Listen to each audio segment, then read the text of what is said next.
ඒ භාග්‍යවත් වූ අරහත් වූ සම්මා සම්බුදුරජාණන් වහන්සේට අපගේ নমස්කාරය වේවා. නමෝ බුද්දාය. ශ්‍රද්ධා රූපවාහිනිය සෙනෙහසින් ඔබට තිලින කරන සතියන්ත සීල භාවනා වැඩසටහන සමගින් සුපිනත් ඔබ මේ විදිහට එකතු වෙන්නේ. කොරෝනා වසංගතය නිසා මුළු මහත් ලෝකයේම පමණක් නොව අපේ රටත් බියට තැති ගැනීමට ලක් වෙද්දී අපට අපේ දෛනික කටයුතු බොහෝ වෙලාවට අඩපණ කරන්නට සිදු වුණා.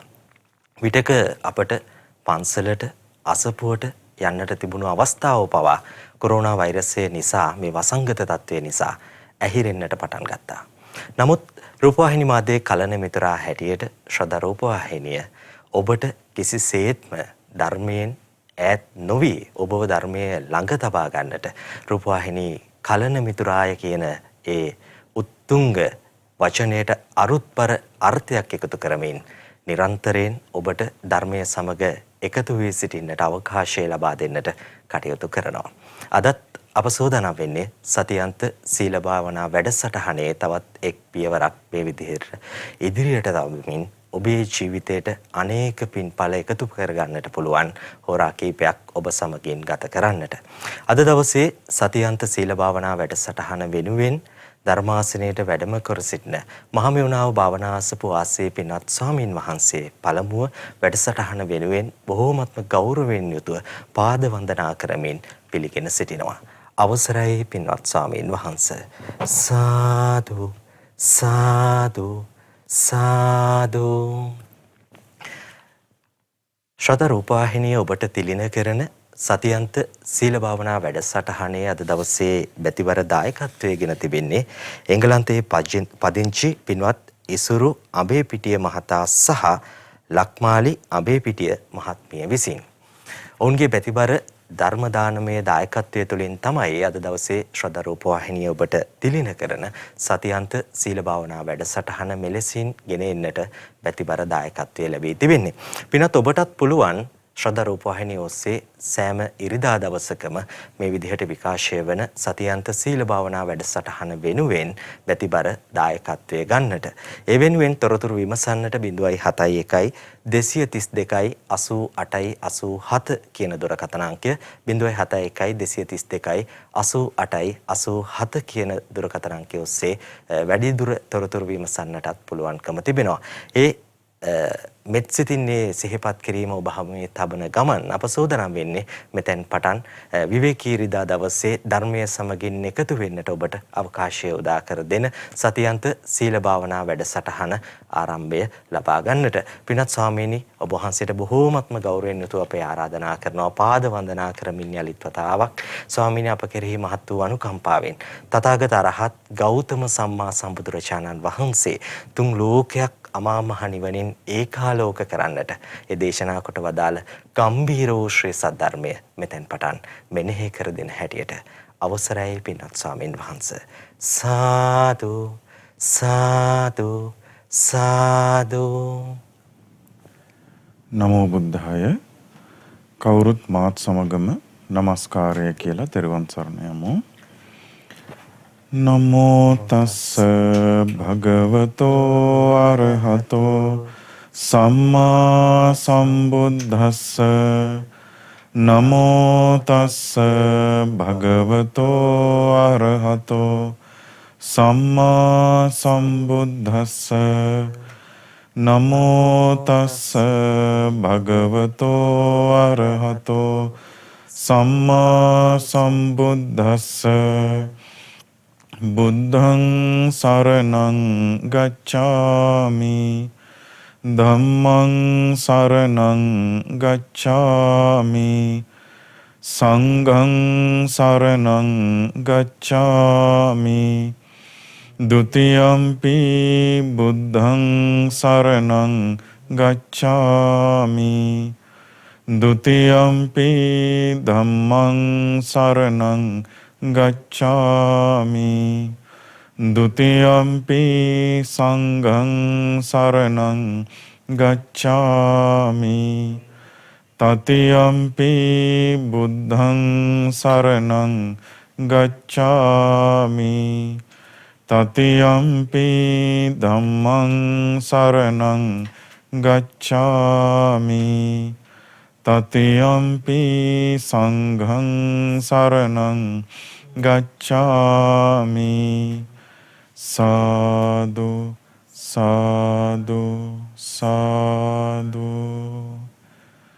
ආජීව අට්ඨමක සීලේ සමාදන් වෙන්න මං කියවට පස්සේ කියන්න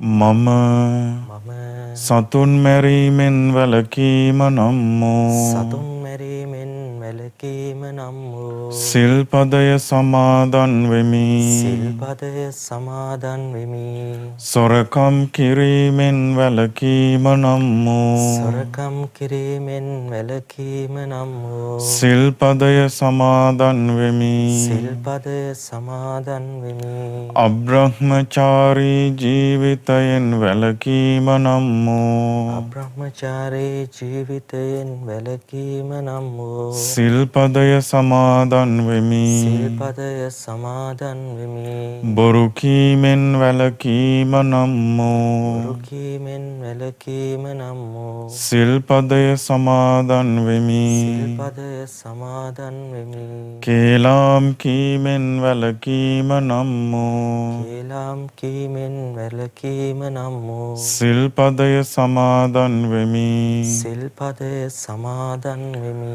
පරුස වචන කීමෙන් වැළකීම නම් පරුස වචන කීමෙන් වැළකීම නම් වූ සිල්පදය සමාදන් වෙමි සිල්පදය සමාදන් වෙමි හිස් වචන කීමෙන් වැළකීම නම් හිස් වචන කීමෙන් වැළකීම නම් වූ සිල්පදය සමාදන් වෙමි සිල්පදය සමාදන් වෙමි අධාර්මික ජීවිතයෙන් වැළකීම නම් ධාර්මික ජීවිතයෙන් වැළකීම නම් වූ සිල්පදය සමාදන් වෙමි සිල්පදය සමාදන් වෙමි උතුම් තිසරණ සහිත වූ උතුම් තිසරණ සහිත වූ මාගේ මේ සීලය මාගේ මේ සීලය මේ ජීවිතයේ යහපත පිණිසද මේ ජීවිතයේ යහපත පිණිසද පරලොව සුගතිය පිණිසද පරලොව සුගතිය පිණිසද සංසාර දුකෙන් නිදහස් වීම පිණිසද සංසාර දුකින් නිදහස් වීම පිණිසද උපකාර වේවා උපකාර වේවා සාදු සාදු සාදු කියන මාත් සමගම නමස්කාර වේවා බුදුරුවනට සමදා බුදු හිමි සරණ යමි නමස්කාර වේවා දම්රුවනට සමදා සදහම් සරණ යමි නමස්කාර වේවා සංඝරුවනට සමදා මහා සංඝ සරණ යමි නමස්කාර වේවා තුනුරුවනට සමදාති සරණ සරණ යමි සාදු සාදු සාදු අපට මේ ධර්ම මාර්ගය පෙන්වා වදාළ අපගේ ගුරු දේවෝත්තම කල්යාණ මිත්‍ර පින්වත් ලොකු ස්වාමීන් වහන්සේටත් අප සිළු දෙනාගේම নমස්කාරය වේවා සාදු සාදු ශ්‍රද්ධාවන්ත පින්වත්නි අපගේ බුදුරජාණන් වහන්සේ මේ ලෝකයට පහළ වෙලා ධර්මයේ කියලා දෙද්දී බුදුරජාණන් වහන්සේ ධර්මයේ කියන ක්‍රම තිබුණා. සමහර වෙලාවට බුදුරජාණන් වහන්සේ බොහොම කෙටියෙන් ධර්ම දේශනා කළා. සමහර අවස්ථාවලදී බුදුරජාණන් වහන්සේ බොහොම දීර්ඝ දේශනා කළා විස්තර කරමින්. එතකොට පින්වත්නි බුදුරජාණන් වහන්සේගේ ධර්මය අහන ඒ පිරිස අතර වෙනස්කම් තිබුණා. සමහර පිරිස් හිටියා බුදුරජාණන් වහන්සේ කෙටියෙන් ධර්මය කියලා දෙද්දි, දේශනා කරද්දි අවබෝධය කරා ගියා. දැන් ඔබට මතක ඇති සාරිපුත්තයන් වහන්සේ ගිහි කල ඒ ගාථාවේ පදපේලි දෙකක් අහද්දි සෝවාන් වුණා. එතකොට ඒකට හේතුව තමයි ධර්ම අවබෝධයේ පිණිස හිත හොඳට මෝරලා, ප්‍රඥාව හොඳට මෝරලා ධර්ම අවබෝධය කිරීම පිණිස. එතකොට ඒ පිරිස ඊතරම් පින්වන්තයි, භාග්‍යතුන් වහන්සේ කෙටියෙන් ධර්ම දේශනා කරනකොටම අරහත්වේ කරා යනවා. හොඳම උදාහරණය තමයි බාහ්‍ය දාරුචීරිය. මේ බුද්ධ ශාසනයේ වේගෙන්ම ධර්මය අවබෝධ කරපු භික්ෂුව. ඔබට මතක ඇතිනේ දාරුචීරිය ස්වාමීන් වහන්සේට බුදුරජාණන් වහන්සේ විස්තර වශයෙන් ධර්ම දේශනා කළේ නැහැ. බොහෝම කෙටියෙන් ධර්ම දේශනා කළේ. එතකොට අරහත්වේ කරා ගියා. ඒ වගේ ප්‍රඥාවන්ත පින්වන්ත පිරිස් ලෝකේ ඉන්නවා. ඊළඟට පින්වත්නි බුදුරජාණන් වහන්සේ නමක් ධර්ම දේශනා කරනකොට කෙටියෙන් ධර්මයේ කියුවට අවබෝධ නොකරන, නමුත් බුදුරජාණන් වහන්සේ විස්තර වශයෙන් ධර්ම දේශනා කරනකොට අවබෝධ කරන පිරිස් ඉන්නවා. එතකොට මේ පිරිසට බුදුරජාණන් වහන්සේ විස්තර වශයෙන් ධර්ම දේශනා කරනවා. තව පිරිසක් හිටියා බුදුරජාණන් වහන්සේ නිතර ධර්මයෙන් අනුග්‍රහ කරනකොට තමයි ධර්ම අවබෝධය කරා යන්නේ. කෙටියෙන් කිව්වට කෙටියෙන් ධර්ම දේශනාවක් ශ්‍රවණය කළාට අවබෝධය කරා යන්නේ නැහැ. විස්තර වශයෙන් ධර්ම දේශනාව සිද්ධ කළා කියලා අවබෝධය කරා යන්නේත් නැහැ. හැබැයි එයාට බුදුරජාණන් වහන්සේ නිතර නිතර ධර්මයෙන් අනුග්‍රහ කරද්දී, ධර්මයේ ශ්‍රවණය කරද්දී අවබෝධය කරා යන පිරිස් ඉන්නවා. තව පිරිසක් ඉන්නවා බුදුරජාණන් වහන්සේ කෙටියෙන් ධර්ම දේශනා කළාට අවබෝධය කරා යන්නේත් නැහැ. බුදුරජාණන් වහන්සේ විස්තර වශයෙන් දේශනා කළාට අවබෝධය කරා යන්නේත් නැහැ. බුදුරජාණන් වහන්සේගෙන් නිතර ධර්මානුශාසනා ලබද්දිත් අවබෝධය කරා යන්නේ නැහැ. හැබැයි ඒ පිරිස ධර්මයේ ශ්‍රවණය කරනවා. ධර්මයේ ශ්‍රවණය කරලා සමහරක් වෙලාවට ඒ ධර්මයේ කටපාඩම් කරගෙනත් ඉන්නවා. හැබැයි අවබෝධය කරා යන්නේ නැහැ. දැන් පින්වත්නි ඔබ හිතන්නේ මේ වෙනකොට මේ පිරිස් හතරෙන් සාමාන්‍යයෙන් අපිට දකින්න ලැබෙන්නේ මොන පිරිසද? අද කාලේ භාගතුන් වහන්සේගේ ධර්මයේ ශ්‍රවණය කරද්දිම අවබෝධය කරා යන පිරිස් නෑ. ඊතරම් ප්‍රඥාවන්ත, ඊතරම් මේ ඉන්ද්‍රිය ධර්ම වැඩිච්ච පිරිසක් අද කාලේ නෑ. විස්තර වශයෙන් ධර්ම දේශනා කරලා අවබෝධය කරාන පිරිසක් ඉන්නවද? ඒත් නෑ. අද කාලේ ඉන්නවනම් ඉන්නේ එක්ක බුදුරජාණන් වහන්සේගේ ඒ ධර්මයේ නිතර ශ්‍රවණය කරද්දී අවබෝධය කරා යන පිරිසක් හෝ විශේෂයෙන් බහුතරයක් ඉන්නේ බුදුරජාණන් වහන්සේගේ ධර්මයේ ශ්‍රවණය කරලා මතක තියාගෙන ඉන්න පිරිසක්. ඉතින් ඒකෙදී අපිට ඒකිනුත් ප්‍රයෝජනයක් තියෙනවා. මතක තියාගෙන හිටියත් ප්‍රයෝජනයක් නැත්තේ නෑ. ප්‍රයෝජනයක් තියෙනවා. ඉතින් අපි උත්සාහ කරන්න ඕනේ ඒ නිසා පින්වත්නි මේ ධර්මයේ ශ්‍රවණය කරද්දී ඒ ධර්මයේ මතක තබාගෙන විශේෂයෙන් අපි කරන්න ඕන දේ තමයි ඒ ධර්මයේ ජීවිතයට පුරුදු කරගන්න එක. ඒ ධර්මයේ ජීවිතයට පුරුදු කරගත්තේ නැත්නම් ඒ ධර්මයෙන් ලබන්න පුළුවන් ප්‍රයෝජනෙ අපිට ලබන්න බෑ. ඒ නිසා අපි විශේෂයෙන් කරන්න ඕන දේ තමයි නුවණින් කල්පනා කරමින් ඒ ධර්මයේ Tamanගේ ජීවිතයට පුරුදු කරගන්න උත්සාහ කරන එක. ඉතින් අද මේ හිමිදිරි උදෑසන මේ සීල භාවනා වැඩසටහනේ අපි කතා කරන්න බලාපොරොත්තු වෙන්නේ බුදුරජාණන් වහන්සේ වදාළ විශේෂ ලස්සන ධර්ම දේශනාවක්. මේ ධර්ම දේශනාවේ නම ආසිවිසෝපම සූත්‍රය. සංයුක්ත නිකාය 4 පොත් වහන්සේගේ තමයි මේ සූත්‍රයේ තියෙන්නේ.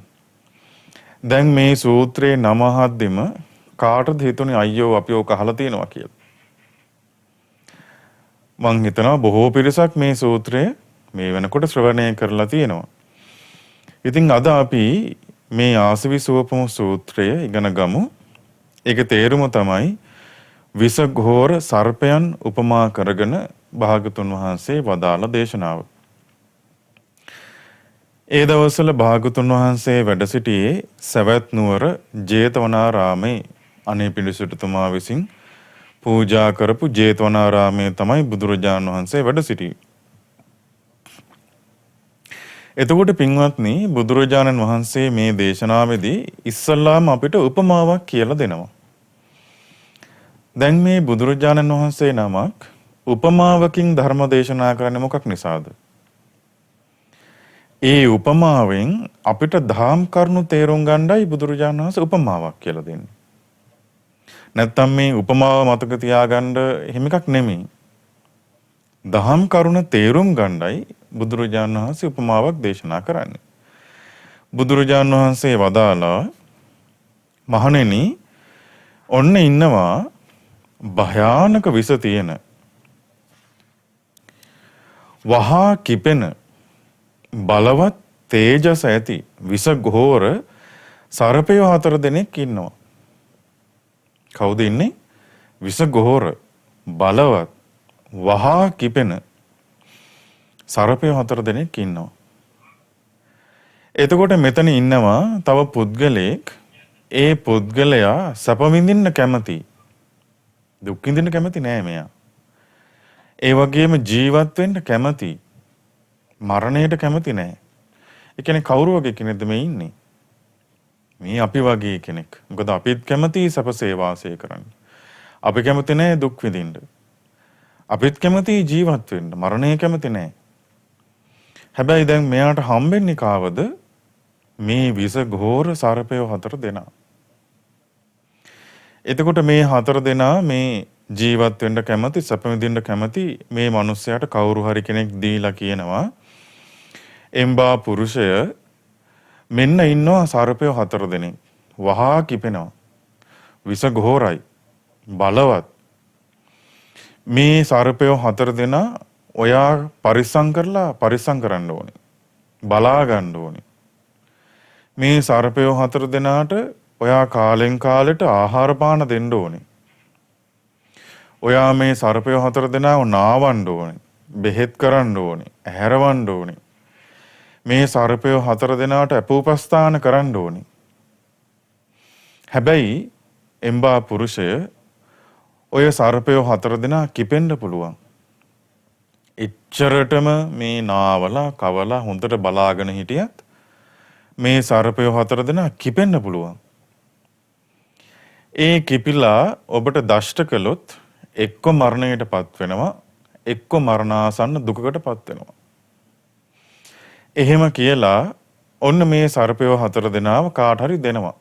දැන් හිතන්න ඔබට දුන්නා සර්පයෝ 4 දෙනෙක්. ඔබ මොකද කරන්නේ?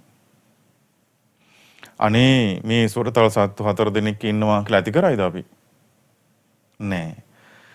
මේ පුද්ගලයා මොකද කරේ? ඒ සර්පයෝ 4 දෙනාව දාලා ජීවිතේ බේරගෙන දෙව්වා. එහෙම දුවද්දී මෙයාට ඇහෙනවා කෙනෙක් කියනවා එම්බා පුරුෂය ඔබ ඔහොම දෙව්වට ප්‍රයෝජනයක් නැහැ. ඔබේ පස්සෙන් වදකයෝ 5 දෙනෙක් එනවා. ඔබේ පස්සෙන් ඔබ හදිසියකවත් ප්‍රමාද වුණොත් ඔබේ ප්‍රමාදයක් දැක්ක ගමන් මේ වදකයෝ ඔබේ බෙල්ලටම කොටලා ඔබව මරලා දානවා කියලා ඔන්න තව කෙනෙක් කියනවා මේ දුවන මිනිස්සයාට. එතකොට මේ මිනිස්සයා තවත් බය වෙනවා. දැන් මෙයාට තියෙන අනතුරු මොනවද? සර්පයෝ 4 දෙනෙකුත් පස්සෙන් එනවා. වදකයෝ 5 දෙනෙකුත් පස්සෙන් එනවා. එතකොට මේ අනතුර මේ පුද්ගලයා දකින නිසායි මේ දුවන්නේ. එතකොට දැන් එයාට සර්පයන්ගෙන් අනතුරකුත් තියෙනවා, වදකයන්ගෙන් අනතුරකුත් තියෙනවා. ඔන්න එතකොට මේ මිනිස්සයා බොහෝම හයියෙන් වේගෙන් දුවගෙන යනවා. දුවද්දි මෙයාට ඇහෙනවා තව කෙනෙක් කියනවා එම්බා පුරුෂය ඔබ ඔහොම දිව්වට ප්‍රයෝජනයක් නැහැ. ඔබේ පිටපස්සෙන් තවත් වදකෙක් එනවා. බලවත් වදකෙක් එනවා. ඔබත් එක්කමයි එන්නේ වදකයා. ඔබේ යම්කිසි අඩුපාඩුවක් හරි ප්‍රමාදයක් හරි දැක්ක ගමන් ඒ වදකයා ඔබව මරා දමාවි. එතකොට මේ පුද්ගලයාට දැන් අනතුරු කීයක් තියෙනවද? සර්පයොත් එනවා පස්සෙන්, වදකයොත් එනවා පස්සෙන්, තව බලවත් වදකේ ළඟින්ම එනවා පස්සෙන්. මේ අනතුරු දකින මේ මිනිස්සයා තවත් වේගෙන් දුවන්න පටන් ගත්තා. එහෙම දුවද්දි පින්වත්නි මේ මිනිස්සයා දකිනවා ගමක්. හැබැයි මේ ගමේ තියෙන ගෙවල් වලට මේ පුද්ගලයා ගිහින් බලද්දි මේ ගෙවල් වල කවුරුත් නැහැ. හිස්. ආරක්ෂා වෙන්න තැනක් බැලුවා. හැංගෙන්න තැනක් බැලුවා. හිස් ගෙවල්. ආහාර පාන තියනවද කියලා බැලුවා. හිස්. මෙයා තව ගෙදරකට ගිහිල්ලා බලනවා මෙතනවත් මොනවා හරි තියෙයිද? කන්න බොන්න දෙයක් තියෙයිද?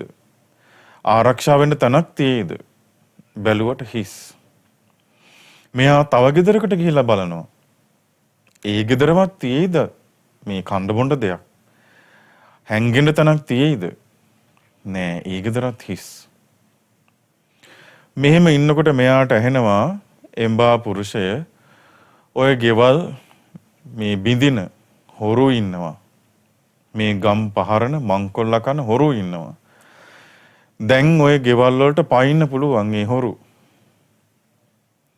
එතකොට එහෙම ඔබව අල්ලගත්තොත් ඔබව මරා දමාවි. මෙහෙම කියනකොට මේ මනුස්සයා එතනනුත් පැනලා දුවනවා. දැන් මේ පැනලා දිව්වට ඒ අනතුරු වලින් මේ පුද්ගලයා නිදහස්ද? මේ පුද්ගලයා නිදහස් නෑ. මොකද සර්පයෝ 4 දෙනාත් පස්සෙන් පන්නගෙන එනවා. වදකයෝ 5 දෙනාත් එනවා. ළඟින් ඉන්න වදකයාත් එනවා. දැන් තව එනවා අර මංකොල්ල කන හොරු ටිකත්. පස්සෙන් එනවා. මෙහෙම දුවනකොට මේ මිනිස්සයාට හම්බෙනවා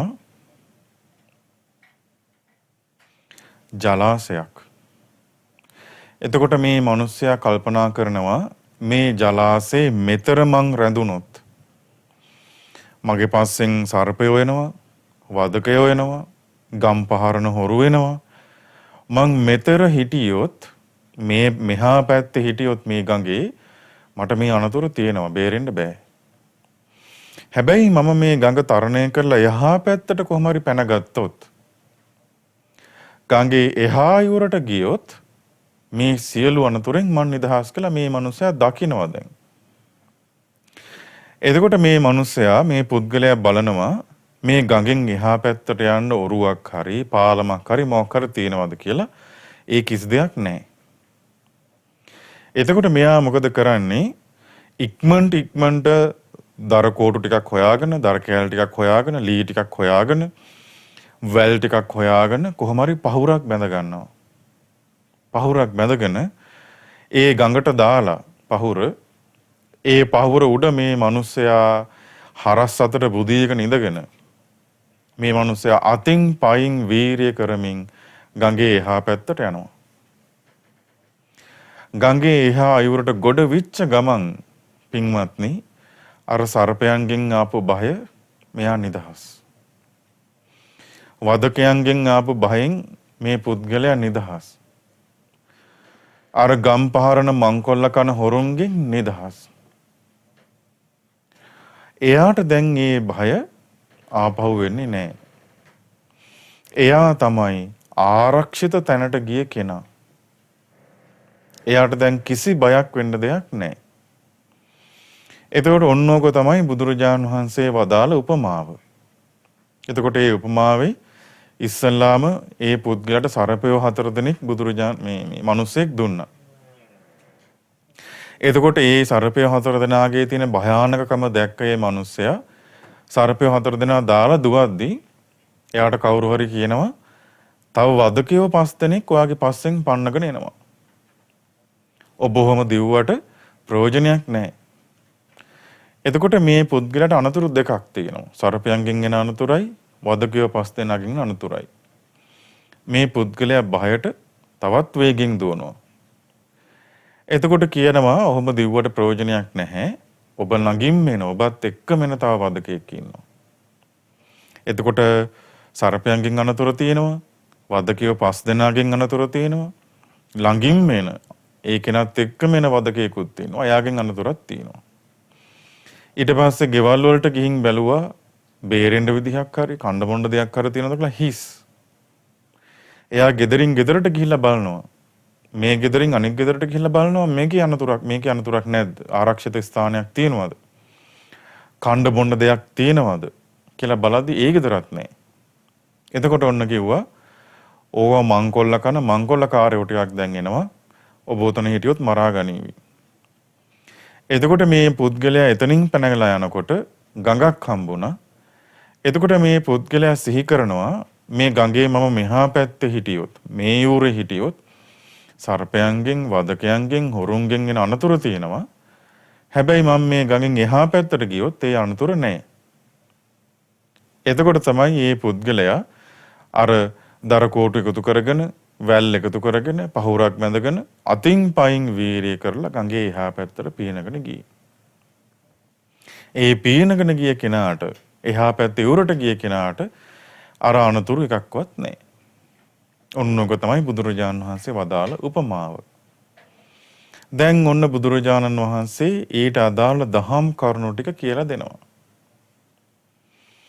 දැන් එහෙනම් මේ දහම් කරුණු ටික අපි හොඳට මතක තියාගන්න ඕනේ.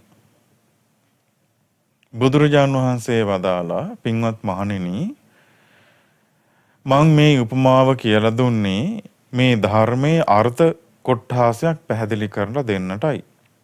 ඒ අර්ථය මේකයි. බුදුරජාණන් වහන්සේ වදාලා භයානක විස තියෙන වහා කිපෙන බලවත් තෙද ඇති විස ඝෝර සර්පයෝ 4 දෙනා කියලා කිව්වේ සතර මහා ධාතුන්ටයි. සතර මහා ධාතුන් කියලා කියන්නේ පඨවි ධාතුව, ආපෝ ධාතුව, තේජෝ ධාතුව, වායෝ ධාතුව. මොනවද මේ ධාතු හතර? පඨවි ධාතුව, ආපෝ ධාතුව, තේජෝ ධාතුව, වායෝ ධාතුව. එතකොට මේ ධාතු හතර අපිට දකින්න තියෙන්නේ කොහෙද? අපේ මේ ශරීරයේ හැදලා තියෙන මේ ධාතු හතරෙන්ද නැද්ද? මේ ධාතු හතරෙන් තමයි අපේ මේ ශරීරය හැදලා තියෙන්නේ. බාහිරයයි සලකන ශරීරය හැදලා තියෙන්නේ මේ ධාතු හතරෙන්ද නැද්ද? බාහිර කියලා සලකන ශරීරය හැදලා තියෙන්නේ මේ ධාතු හතරෙන්. ඒ වගේම මේ පරිසරයේ තියෙන්නේ මොනවද? මේ ධාතු හතරට අයත් දේවල් තමයි තියෙන්නේ. එතකොට අපි මේ ශරීරය මගේ කියලා සැලකුවට මේ ශරීරයේ මොනවදින් හැදලා තියෙන්නේ? පඨවි ධාතුවෙන් හැදලා තියෙන්නේ. ආපෝ ධාතුවෙන් හැදලා තියෙන්නේ. තේජෝ ධාතුවෙන් හැදලා තියෙන්නේ. වායෝ ධාතුවෙන් හැදලා තියෙන්නේ. එතකොට එහෙනම් මගේ කියලා හිතනවා නම් මේ මම කියලා හිතනවා නම් අපි හිතන්නේ මොනව ගැනද? පඨවි ධාතුව ගැන, ආපෝ ධාතුව ගැන, තේජෝ ධාතුව ගැන, වායෝ ධාතුව ගැන. බුදුරජාණන් වහන්සේ වදාලා මේ ධාතු හතර අනිත්‍ය ස්වභාවයෙන් යුක්තයි. නිට්ටය නෑ. දැන් අපි අපේ ශරීරය ගැන කල්පනා කරොත් දැන් අපි ඉපදුනේ බොහොම පොඩි ළමයෙක් විදිහට, පුංචි දරුවෙක් විදිහට ඉපදුනා. ඒ ඉපදිච්ච විදිහටමද අපි දැන් ඉන්නේ. ඔන්න තරුණ කාලේ එනකොට ඒ රූපේ වෙනස් වෙලා යනවා. මැදි වයස එනකොට ඒ රූපේ වෙනස් වෙලා යනවා. වයසට යනකොට ඒ රූපේ වෙනස් වෙලා යනවා. මරණයටපත් වෙලා අන්තිමට මේ ශරීරය සම්පූර්ණ පොළොවට පස් වෙලා යනවා. වෙනස් වෙලා යනවා. බුදුරජාන් වහන්සේ වදාලා දැන් මේ මහා පෘථුවිය පඨවි ධාතුවට අයත් දේවල් තියෙනවානේ. එතකොට මේ ඉරවල් 7ක් පායලා භාගතුන් වහන්සේ වදාලා මේ මහා පෘථුවිය ගිනි ගන්නවා. එතකොට මේ ගිනි අරගෙන විනාශ වෙන්නේ මේ අපේ ශරීරය වගේ පුංචි එකක්ද මහා පෘථුවියද මේ? මහා පෘථුවිය මේ ගිනි ගන්න.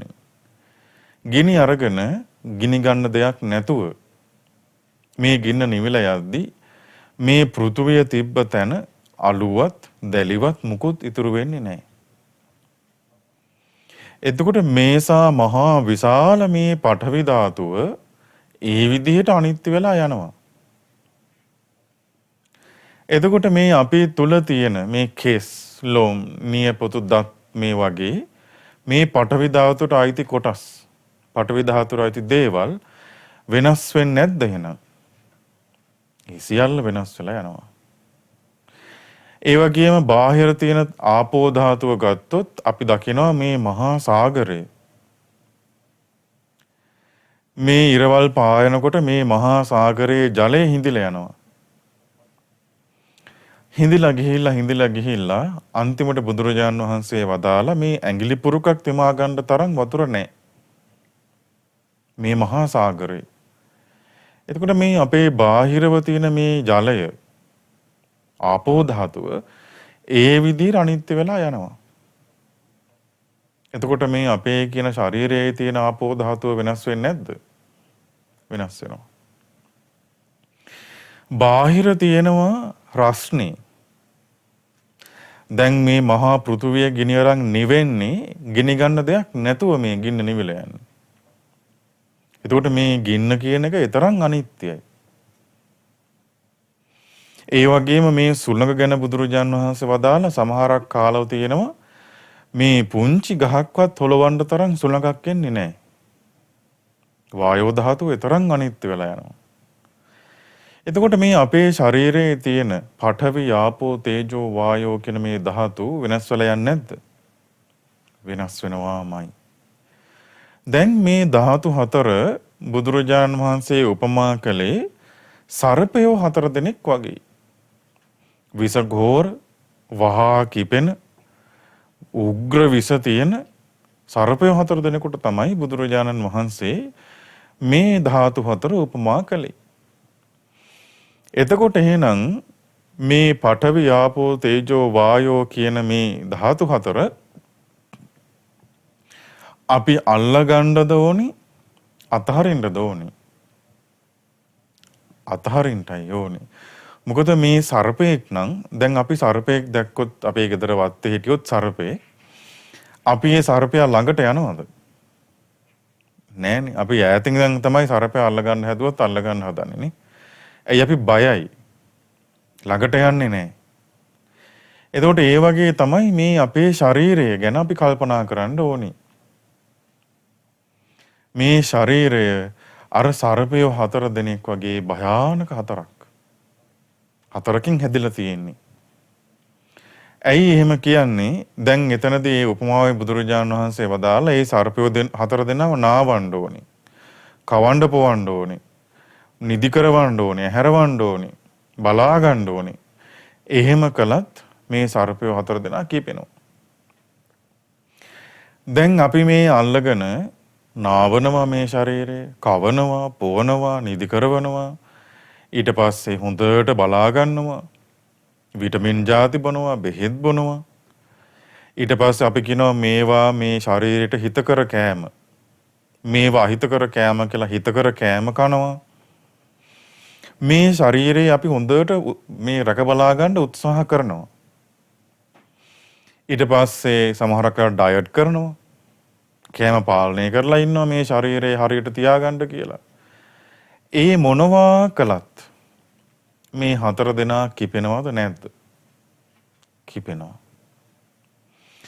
ඔය අපි දන්න ඒ පවුලක පුතෙක් හිටියා අවුරුදු 20 ගානක තරුණයෙක්. ඒ තරුණ පුතා නිතර මේ ජිම් එකට ගිහිල්ලා මේ කය හදාගෙන ඒ වගේ මේ ශරීර සෞඛ්‍යයට හිතකර කෑම විතරක් කාලා හිටපු පුතෙක්. හැබැයි මේ පුතාටත් බලද්දී පිළිකාවක්. එතකොට ඒකේ අදහස මොකද්ද? අපි මේ ශරීරය කොච්චර හොඳට බලා ගන්න හැදුවත් කොච්චර මේක මේ හිතකර දේවල් කණ්ඩ දීලා බොන්න දීලා බලා ගන්න හැදුවත් මේ 4 දෙනා සර්පයෝ 4 දෙනෙක් වගේ කිපෙනවා. එතකොට ඒ කිපෙද්දී එක්ක මරණයටපත් වෙනවා, එහෙම නැත්නම් මරණාසන්න දුකකටපත් වෙනවා. එතකොට එහෙනම් අපි දැන් මේ රෝහලකට ගිහිල්ලා හෝ දැන් අද කාලේ අපි දකිනවා මේ කොරෝනා හැදිලා මේ දුක් විඳින මිනිස්සු ඔබ සමහරකට දකින්න ඇති මේ හුස්ම ගන්න මේ මිනිස්සු දරන උත්සාහය. එතකොට මේ මොනවද වෙලා තියෙන්නේ? මේ හතර කිපිලා. ඒ කිපුණාම වෙන දේ තමයි දැන් අපි මේ දවස්වල රූපවාහිනියෙන් දකින්නේ. මේ හැමතැනම කතා වෙන්නේ මොකද්ද? මේ හතර දෙනා කිපුණාම වෙන දේ. එතකොට දැන් අපි දැකලා අපි හිතනවා අපිට හිම වෙන එකක් නැහැ. අපි හිතනවා අපිට හිම ප්‍රශ්නයක් නැහැ. හැබැයි අපි බලාගන්නෙත් කවුද? මේ සර්පයෝ හතර දෙනෙක් වගේ හතරක් අපිත් මේ බලාගන්නේ. පඨවි, ආපෝ, තේජෝ, වායෝ කියන මෙන්න මේ හතරෙන් හැදිච්ච මේ ශරීරය කියලා කියන්නේ සර්පයෝ හතර දෙනෙක් බලා ගන්නවා වගේ. හැබැයි දැන් අතනදී මේ උපමාවේදී වදාළ ඒ පුද්ගලයා මේ සර්පයෝ හතර දෙනෙක් අතර දුන්න ගමන් පැනලා දිව්වා. දැන් මේ සාමාන්‍ය ලෝකේ ජීවත් වෙන අපි මේ පඨවි, ආපෝ, තේජෝ, වායෝ මෙච්චර අපිට දැන් මේ අනතුරු කරලා තියෙද්දි දැන් මෙතන අපි දන්නවා අනිවාර්යෙන් අපි ලෙඩ වෙලා තියෙනවානේ. අනිවාර්යෙන් අපි දැන් වයසට ගිහිල්ලා තියෙනවා. සමහරක් පිරිස් ඉන්නවා මරණාසන්න දුකකට පත් වෙලත් ඉන්න පුළුවන්. එතකොට එහෙනම් මේ සර්පයෝ කිපිච්ච එක ගැන අපි දන්නවද නැද්ද? මේ සර්පයෝ කිපුණාම අපිට වෙච්ච දේ අපි අත්විඳලා තියෙනවද නැද්ද? අත්විඳලා තියෙනවා. අපි දන්නවා මේ සර්පයෝ හතර දෙනා කිපුණාම මොකද වෙන්නේ කියලාත්. හැබැයි ආයිමත් අපි අල්ලගන්නේ මොකද්ද? මේ සර්පයෝ හතර දෙනාවමයි. එතකොට මේ සර්පයෝ හතර දෙනා ආයි කිපිලා දෂ්ට කරොත් ආයි දුක් විඳින්නෙත් කවුද? අපිමයි. එතකොට බුදුරජාණන් වහන්සේ වදාළ එහෙනම් අපිට මේ සර්පයෝ හතර දෙනාට මේ පඨවි, ආපෝ, තේජෝ, වායෝ එහෙම නැත්නම් මේ ශරීරයට තියෙන ආසාව දුරු කරන්න කියලායි වදාළේ. අන්න එතකොට තමයි එයා මේ සර්පයෝ හතර දෙනා අත්හැරි. එතකන් මේ සර්පයෝ හතර දෙනා අල්ලගෙන අපි ඉන්නේ. අත්හැරලා නෙමෙයි. ඔන්න එතකොට අපි එහෙනම් කරන්න ඕනේ පින්වත්නි මේ සර්පයෝ හතර දෙනා අත්හැරලා දාන එක. මේ සර්පයෝ හතර දෙනාට තියෙන කැමැත්ත අත්හැරලා දාන එක තමයි අපි කරන්න ඕනේ. එතකොට එහෙම කරන්නේ කොහොමද? බුදුරජාණන් වහන්සේ ලස්සන භාවනාවක් කියලා දෙලා තියෙනවා. ධාතු මනසිකාරය. ඒ ධාතු මනසිකාර භාවනාවේදී බුදුරජාණන් වහන්සේ උපමාවක් වදාලා හරියට මේ හරක් මරණ මිනිස්සෙක් හරකෙක් මරලා කෑලි කෑලි කපලා ඔන්න එල්ලලා තියනවා දැන් විකුණන්න. එතකොට මේ මස් ගන්න කැමති මිනිස්සෙක් මෙතනට ගිහාම ඒ මිනිස්සයා අර හරකගේ දැන් දකින්නේ හරකෙක් විදිහටද? ඒ කොටස් කරපු කෑලි කෑලි ඉන්න හරක් මස්ද දකින්නේ? මස් ටිකක් දකින්නේ. එතකොට එයා දකින්නේ මේ හරකෙක් විදිහට නෙමෙයි. බුදුරජාණන් වහන්සේ වදාලා ඒ විදිහට පඨවි ධාතුව දකින්න පඨවි ධාතුව විදිහට. ආපෝ ධාතුව දකින්න ආපෝ ධාතුව විදිහට. තේජෝ ධාතුව දකින්න තේජෝ ධාතුව විදිහට. ඒ වගේම වායෝ ධාතුව දකින්න වායෝ ධාතුව විදිහට. එතකොට එයා දකින්නේ මේ ශරීරයක් විදිහට නෙමෙයි. එයා දකින්නේ මේක මේ තියෙන්නේ මම මේ පරිහරණය කරන්නේ මෙන්න මේ ධාතු හතරෙන් හැදිච්ච දෙයක්. හරියට දැන් අර කඩේට ගිය මිනිස්සයා හරකෙක් නෙමෙයි දකින්නේ හරක් මස් ටිකක්. එතකොට එයා හඳුනා ගන්න දේ තමයි දැන් වෙනස් නේ. දැන් එයා හරකෙක් විදිහට හඳුනාගත්තේ හරකෙක්ව. දැන් හඳුනාගන්නේ හරක් මස් ටික. ඒ වගේ එයා මේ ශරීරය හඳුනා ගන්න උත්සාහ කරනවා ධාතු හතරක් විදිහට. අන්න එතකොට මේ සර්පයෝ හතර දෙනෙක් වගේ ඉන්න මේ ධාතු හතර ගැන අපේ හිතේ තියෙන ආසාව දුරු වෙලා යනවා. ඊළඟට බුදුරජාණන් වහන්සේ වදාලා දැන් මේ සර්පයෝ හතර දෙනා දාලා දුවන මේ මිනිස්යාගේ පස්සෙන් කවුද ආවේ තව? වදකයෝ 5 දෙනෙක් ආවා.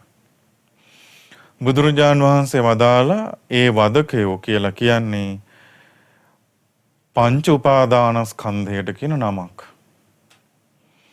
දැන් පංච උපාදානස්කන්ධය කියලා කියන්නේ මොකද්ද? බොහෝ පිරිසක් මේක අහපු ගමන් කියන්නේ රූප වේදනා සංඥා සංකාර විඥාන. රූප වේදනා සංඥා සංකාර විඥාන කියලා කියන්නේ පංච උපාදානස්කන්ධයද? හරියටම උත්තර දෙනවා නම් දෙන්න ඕනේ. රූප උපාදානස්කන්ධය. වේදනා උපාදානස්කන්ධය. සංඥා උපාදානස්කන්ධය. සංඛාර උපාදානස්කන්ධය. විඥාන උපාදානස්කන්ධය. ඒකේ තේරුම තමයි දැන් රූප වේදනා සංඥා සංකාර කිව්වොත් ඒක හරි නෑ උත්තරේ. හේතුව මේ ලෝකේ රූප තියෙන්න පුළුවන්. අපි රූප කෙරෙහි ඇලිලා නැහැ.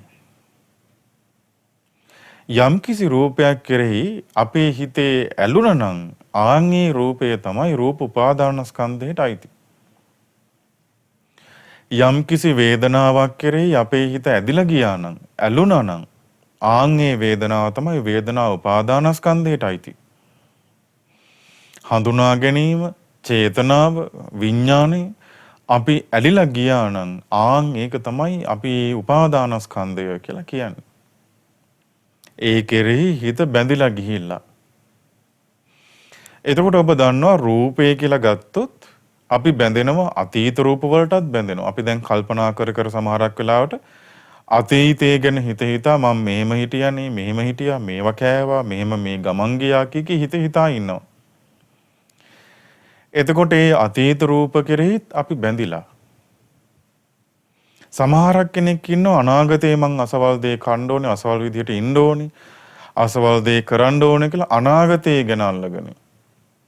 එතකොට එයා ඉන්නේ අනාගතේ රූප ගැන ඇලිලා. කෙනෙක් ඉන්න පුළුවන් මේ දැන් තියෙන වර්තමානයේ හට අරන් තියෙන රූපෙට ඇලිලා. එතකොට මේකට කියනවා කාලය කියලා පින්වත්නි. අතීත කාලේ, වර්තමාන කාලේ, අනාගත කාලේ. අපේ මේ හිතෙන් අල්ලගන්න පුළුවන් රූප අතීතයේ තියෙන්නත් පුළුවන්, වර්තමානයේ තියෙන්නත් පුළුවන්, අනාගතයේ තියෙන්නත් පුළුවන්. ඒ වගේම තව තියෙනවා මේ රූපේ එක එක ස්වභාව. දැන් අපි ගත්තොත් රූපය ගැන අපි බාහිර සාමාන්‍යයෙන් කල්පනා කරොත් ලස්සන රූප තියෙනවා, කැත රූප තියෙන්න පුළුවන්. එතකොට මේ වගේ මේ රූපේ පවතින්න පුළුවන් ස්වභාව තියෙනවා. ඒ තමයි තමාගේ යයි සලකන රූප තියෙනවා, බාහිර යයි සලකන රූප තියෙනවා. දැන් අපි ගත්තොත් තමන්ගේ ශරීරයටත් කැමති. ඒකත් රූප උපාදානස්කන්ධයට අයිති. බාහිර රූප වලටත් ආසයි. ඒකත් රූප උපාදානස්කන්ධයට අයිති. එතකොට ඒක කියන්නේ මේ රූපේ තියෙන්න පුළුවන් විදි, ආකාර.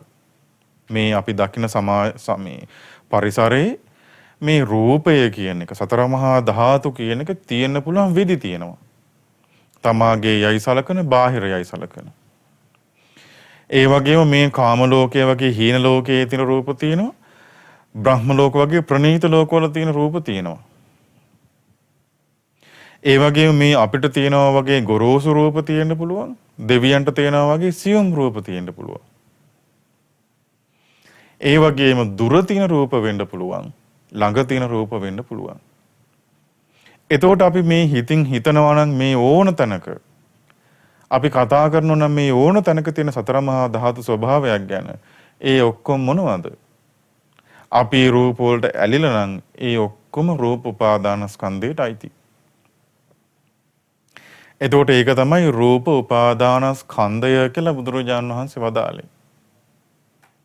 මේ ස්කන්ධය කියන කොටසට අයිති අර කාලයත් අයිති, ඒ රූපය තියෙන්න පුළුවන් මේ ආකාරත් අයිති.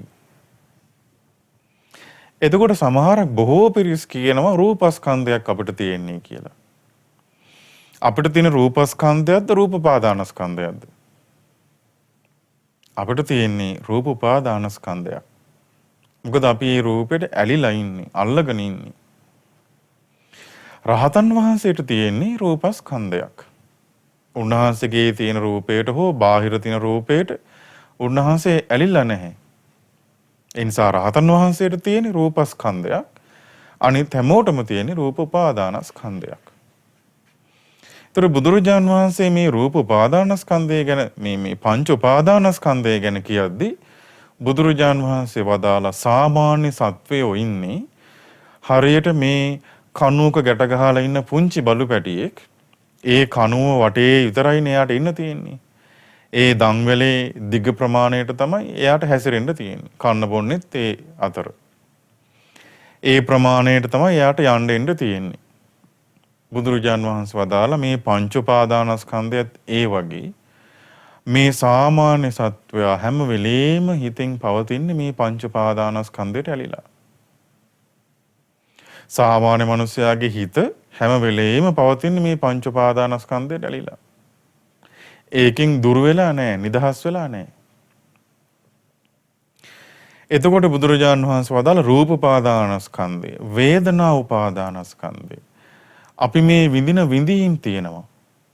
සැප විඳීම් වෙන්න පුළුවන්, දුක් විඳීම් වෙන්න පුළුවන්, දුක් සැප රහිත විඳීම් වෙන්න පුළුවන්.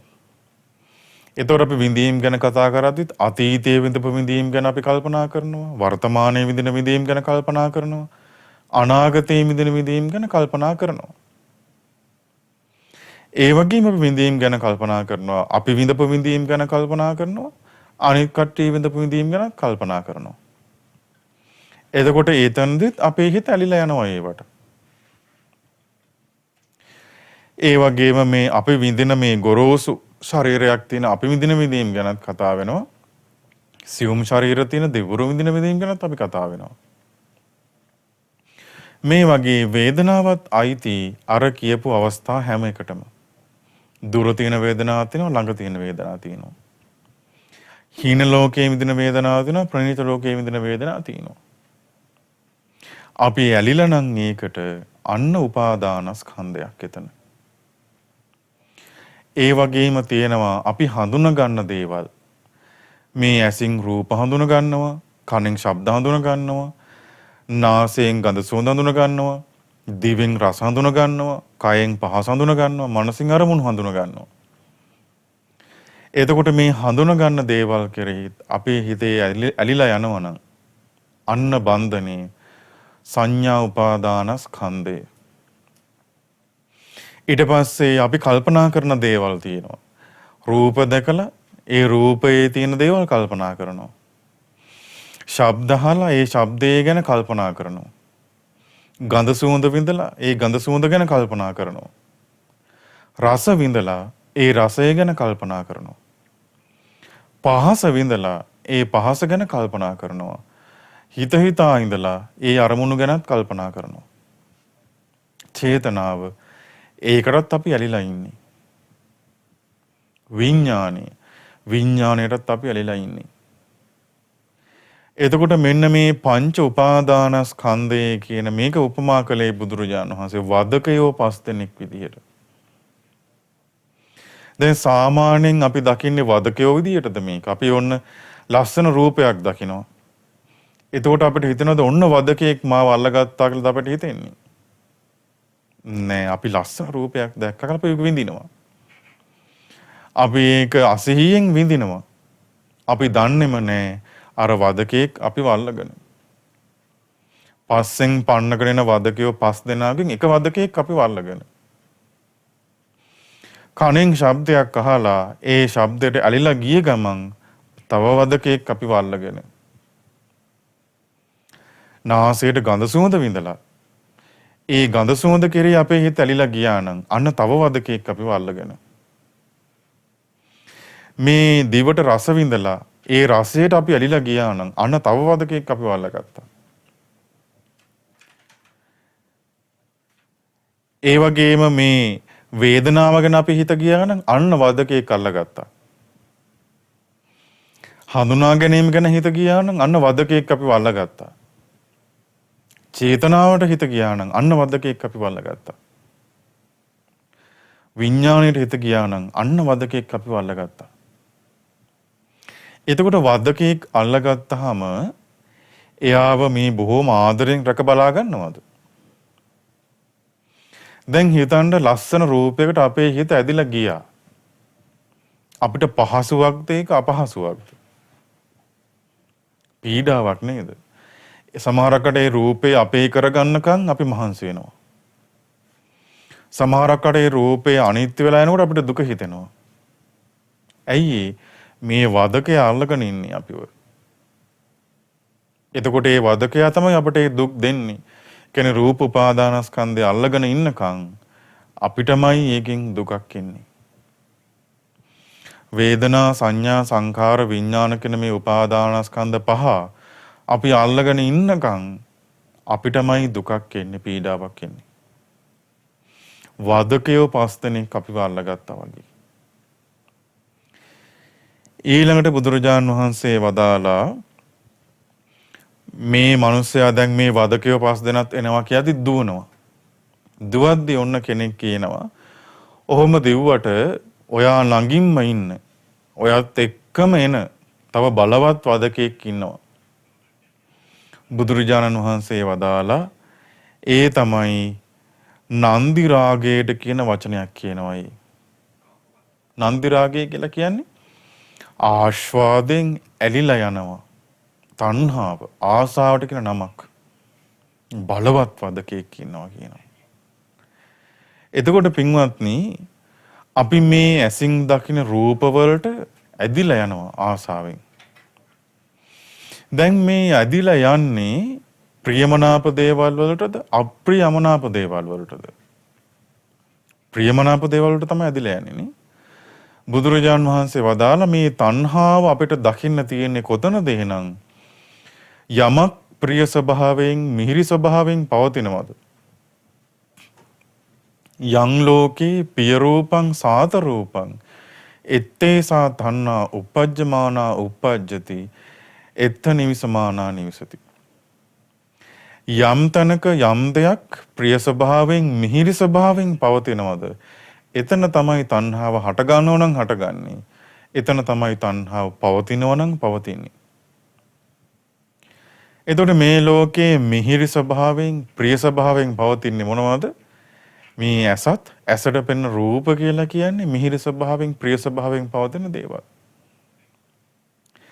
කනට ඇසෙන ශබ්ද කියලා කියන්නේ ප්‍රිය ස්වභාවයෙන් මිහිරි ස්වභාවයෙන් පවතින දේවල්. නාසයට දැනෙන ගඳ සුවඳ, දිවට දැනෙන රස, කයට දැනෙන පහස, මනසට සිතෙන සිතුවිලි කියලා කියන්නේ ප්‍රිය ස්වභාවයෙන් මිහිරි ස්වභාවයෙන් පවතින දේවල්. එතකොට මෙන්න මේවා කෙරෙහි තමයි අපේ හිත ඇදිලා යන්නේ. බුදුරජාන් වහන්සේ උපමාවකින් අපට කියලා දුන්නා මේ පිඟුතුන්ට මතක ඇති. අර කොහොල්ලේ බබෙකුට කොහොල්ලේ ගුලියකට අහුවෙච්ච අර වඳුරු පැටියා වගේ. අතින් ගහලා බලනවා. එතකොට ඒ අත ඇලෙනවා. ඒ අත ගලව ගන්න අනිත් අත තියලා තද කරනවා. ඒ අතත් ඇලෙනවා. අත් දෙක ගලව ගන්න අදහසින් කකුල් දෙක තියලා අත් දෙක ගලව ගන්න හදනවා. කකුල් දෙකත් ඇලෙනවා.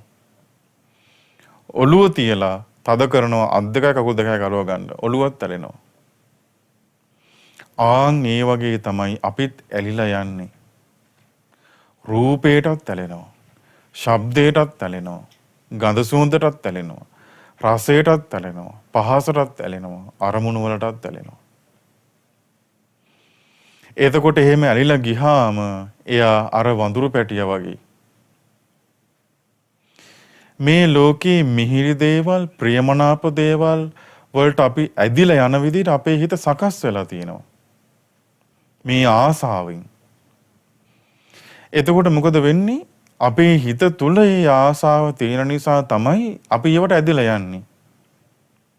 බුදුරජාන් වහන්සේ වදාලා හරියට දැන් අපි ගත්තොත් අරලිය කොලයක් හරි මලක් හරි කැඩුනොත් කිරි එනවනේ එළියට. ඒ ගහේ තියෙන කිරි එනවා එළියට. හැබැයි මේ අරලිය අත්ත වේලිලා නම් තියෙන්නේ. ඒ විදිහට අත්ත තුවාල කරොත් හරි කොලයක් කැඩුවොත් හරි ඒ ගහේ තියෙන කිරි එනවද? නෑනේ. ඒකට හේතුව දැන් මේ කිරි නෑ ගහේ වේලුණාට පස්සේ.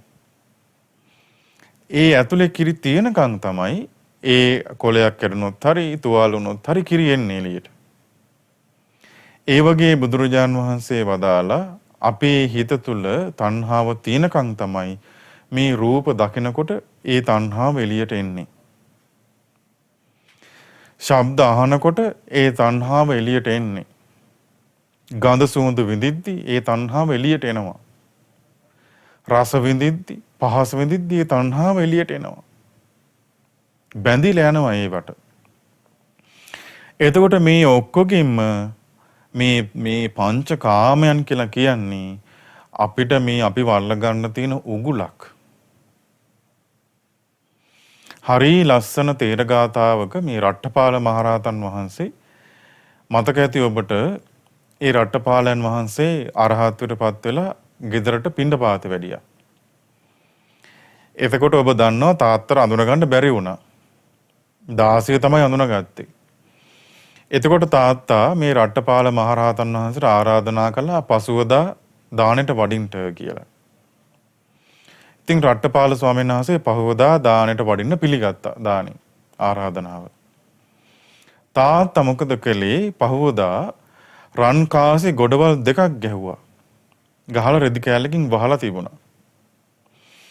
ඒ රට්ඨපාලයන් වහන්සේ ගිහි කාලේ හිටපු බිරිඳ හිටියා. ඒ බිරිඳට කිව්වා දුවේ මේ කුමාරයා ඔයාව දකිද්දි ලස්සනයි කියපු විදිහේ ඇඳුමක් අඳින්න. ඒ විදිහට ආභරණ පළඳ ගන්න. සුවඳ ගා ගන්න කියලා කිව්වා. රට්ඨපාල මහරහතන් වහන්සේ පහවදා දානෙට වැඩියා. ආසනයක් පනලා තිබ්බ වාඩි වුණා. තාත්තා මොකද කළේ? අර රන් කාසි ගොඩවල් දෙක ඇරියා. දැන් මේ මොනවද මේ දෙන්නේ? කාම සැපය මේ පෙන්වන්නේ. කිව්වා පුතේ මේ තියෙන්නේ ඔයාගේ අම්මටයි තාත්තටයි. අපි දෙන්නට මේ තියෙන ධනය මේ තියෙන්නේ. මේ ඔක්කොගෙම උරුමකාරයා ඔයා. ඉතින් මේ ගිහි වෙලා මේ ධනය පරිහරණය කරන පින්දහම් කරගෙන ඉන්න කිව්වා. රට්ඨපාල මහරහතන් වහන්සේ වදාලා තාත්තේ ඔයා කැමති නම් ඔය ධනය නිසා දුක් නොවිඳ ඉන්න. මොකද ඔය ධනය හොරකම් කරන්න පුළුවන්. ඊට පස්සේ ස්වභාවික විපත්තට අහු වෙන්න පුළුවන්. ඒතකොට දුක් විඳිනවනේ. එහෙම දුකක් ඇති නොවෙන්න ඉන්න ඔයා කැමති නම් ඔය ධනෙ ඔක්කොම ගෝණි වලට දාලා දාන්නකෝ ගඟට. අත්තරිනකෝ ඔය ධනෙ. ඊට පස්සේ ඔන්න කතා කරා ලේලිට දුවේ එන්න කියලා. ඒතකොට රට්ඨපාලයන් වහන්සේ දැක්කා තමන්ගේ ගිහි කාලේ බිරිඳ නැගණිය කියලා කතා කළා. කතා කරද්දි උහුලගන්න බැරි වුණා ඒ කාන්තාවට. කලම් දාලා වැටුණා. දැන් මේ තාත්තා මේ රට්ඨපාලයන් වහන්සේට මොනවද මේ දෙන්න උත්සාහ කළේ? කාමයන් මේ කාම සැප සම්පත් තමයි මේ පෙන්නුවේ. මේ වගේ කාම සැප සම්පත් විඳලා ගිහි ගෙදර වෙලා ඉන්න කියලා. දැන් මේ මොනවද ඇටුවේ? උගුල් ඇටුවේ මේ අල්ලන්න. රට්ඨපාල මහරහතන් වහන්සේගේ තේර ගාථාවේ ලස්සනට උන්වහන්සේ ප්‍රකාශ කරනවා මුව වැද්දා මුව අල්ලන්න උගුල ඇටෙව්වා. දැන් කවුද මුව වැද්දා? තාත්තගේ වෙස්ෙන් කවුද ඉන්නේ? මාරයා ඉන්නේ. උගුල ඇටෙව්වා අල්ලන්න. ඊට පස්සේ රට්ඨපාලයන් වහන්සේ ප්‍රකාශ කරනවා මේ පාර නම්. ඇයි මේ පාර නම් කියලා කියන්නේ? මෙච්චර කාලයක් සසරේ මොකද වුනේ? උගුලට අහු වුණා. රට්ඨපාලයන් වහන්සේ කියනවා මේ පාර නම් මුවා උගුලට අහු වුණේ නැහැ. ඒකට හේතුව දැන් රහතන් වහන්සේ නමක් මේ උගුලට ආය අහු වෙන්නේ නැහැ. හැබැයි සසරේ මොකද්ද උනේ? ඒ උගුලටම තමයි අපි අහුවෙවි ගියේ. හැබැයි රට්ඨපාලයන් වහන්සේ වදාලා මේ පාර නම් උගුලට අහු වුණේ නැහැ. මුව වැද්ද අඬා ඉඳී ගොදුර කාලා අපි පැනලා ගියා කියලා. එතකොට මේ වගේ මේ ඇස අල්ලගන්න රූප අටවලා තියෙන්නේ අපිට. මේ කන අල්ලගන්න ශබ්ද අටවලා තියෙන්නේ. ගඳ සුවඳ අටවලා තියෙන්නේ. පහස අටවලා රස අටවලා තියෙන්නේ උගුල් වශයෙන්. අපි ඒ උගුල් වලට අහු වෙනවා. එතකොට අපි තාමත් මොකද වෙන්නේ? ඒ අටවන උගුලට අපි අහු වෙනවා. ඒක තමයි තණ්හාව. තණ්හාවෙන් කරන්නේ. බුදුරජාණන් වහන්සේගෙන් ඇහුවා මේ මිනිස්යාගේ හිත ඇලිලා තියෙන්නේ මොකටද කියලා. සරසලා තියෙන්නේ මොකෙන්ද කියලා ඇහුවා මේ මිනිස්යාගේ හිත. තණ්හාවෙන්. තණ්හාවටම තමයි ඇල්ලලා තියෙන්නේ. බුදුරජාණන් වහන්සේ වදාළන්නේ මේ සත්‍ය අවිද්‍යාවෙන් වැහිලා තණ්හාවට බැඳිලා මේ සසර යන්නේ. ඒතර මේ තණ්හාව කියලා කියන්නේ වදකෙක් වගේ. එතකොට දැන් එහෙනම් පින්වත්නි අපේ හිත කෝකට හරි ඇලුනා නම් ආසාවෙන් මතක් වෙන්න ඕනේ මොකද්ද? ඔන්න අර වදකයා මාව අල්ලගත්තා. ඔන්න වදකයා මාව අල්ලගත්තා කියලා මතක් වෙන්න ඕනේ. මොකද මේ තණ්හාවෙන් නිසා තණ්හාව දුරු කරගන්න බැරුව තණ්හාවෙන් හිත යට වෙලා කරන කර්ම නිසා ලැබෙන විපාක සැප විපාක නෙමෙයි. සමහරකට වදකෙක් අපිව බෙල්ල ගසා දාන්න එකපාරක් වෙන්න පුළුවන්. හැබැයි මේ අපි කරපු කර්ම නිසා විඳවන විඳවිල්ල එකපාරින් ඉවර වෙන්නේ නැහැ. දැන් මතක ඇති අර අවුරුදු 10 ගානක් අර පිච්චි මේ දුක් විඳිනවා අර පිඹුරා.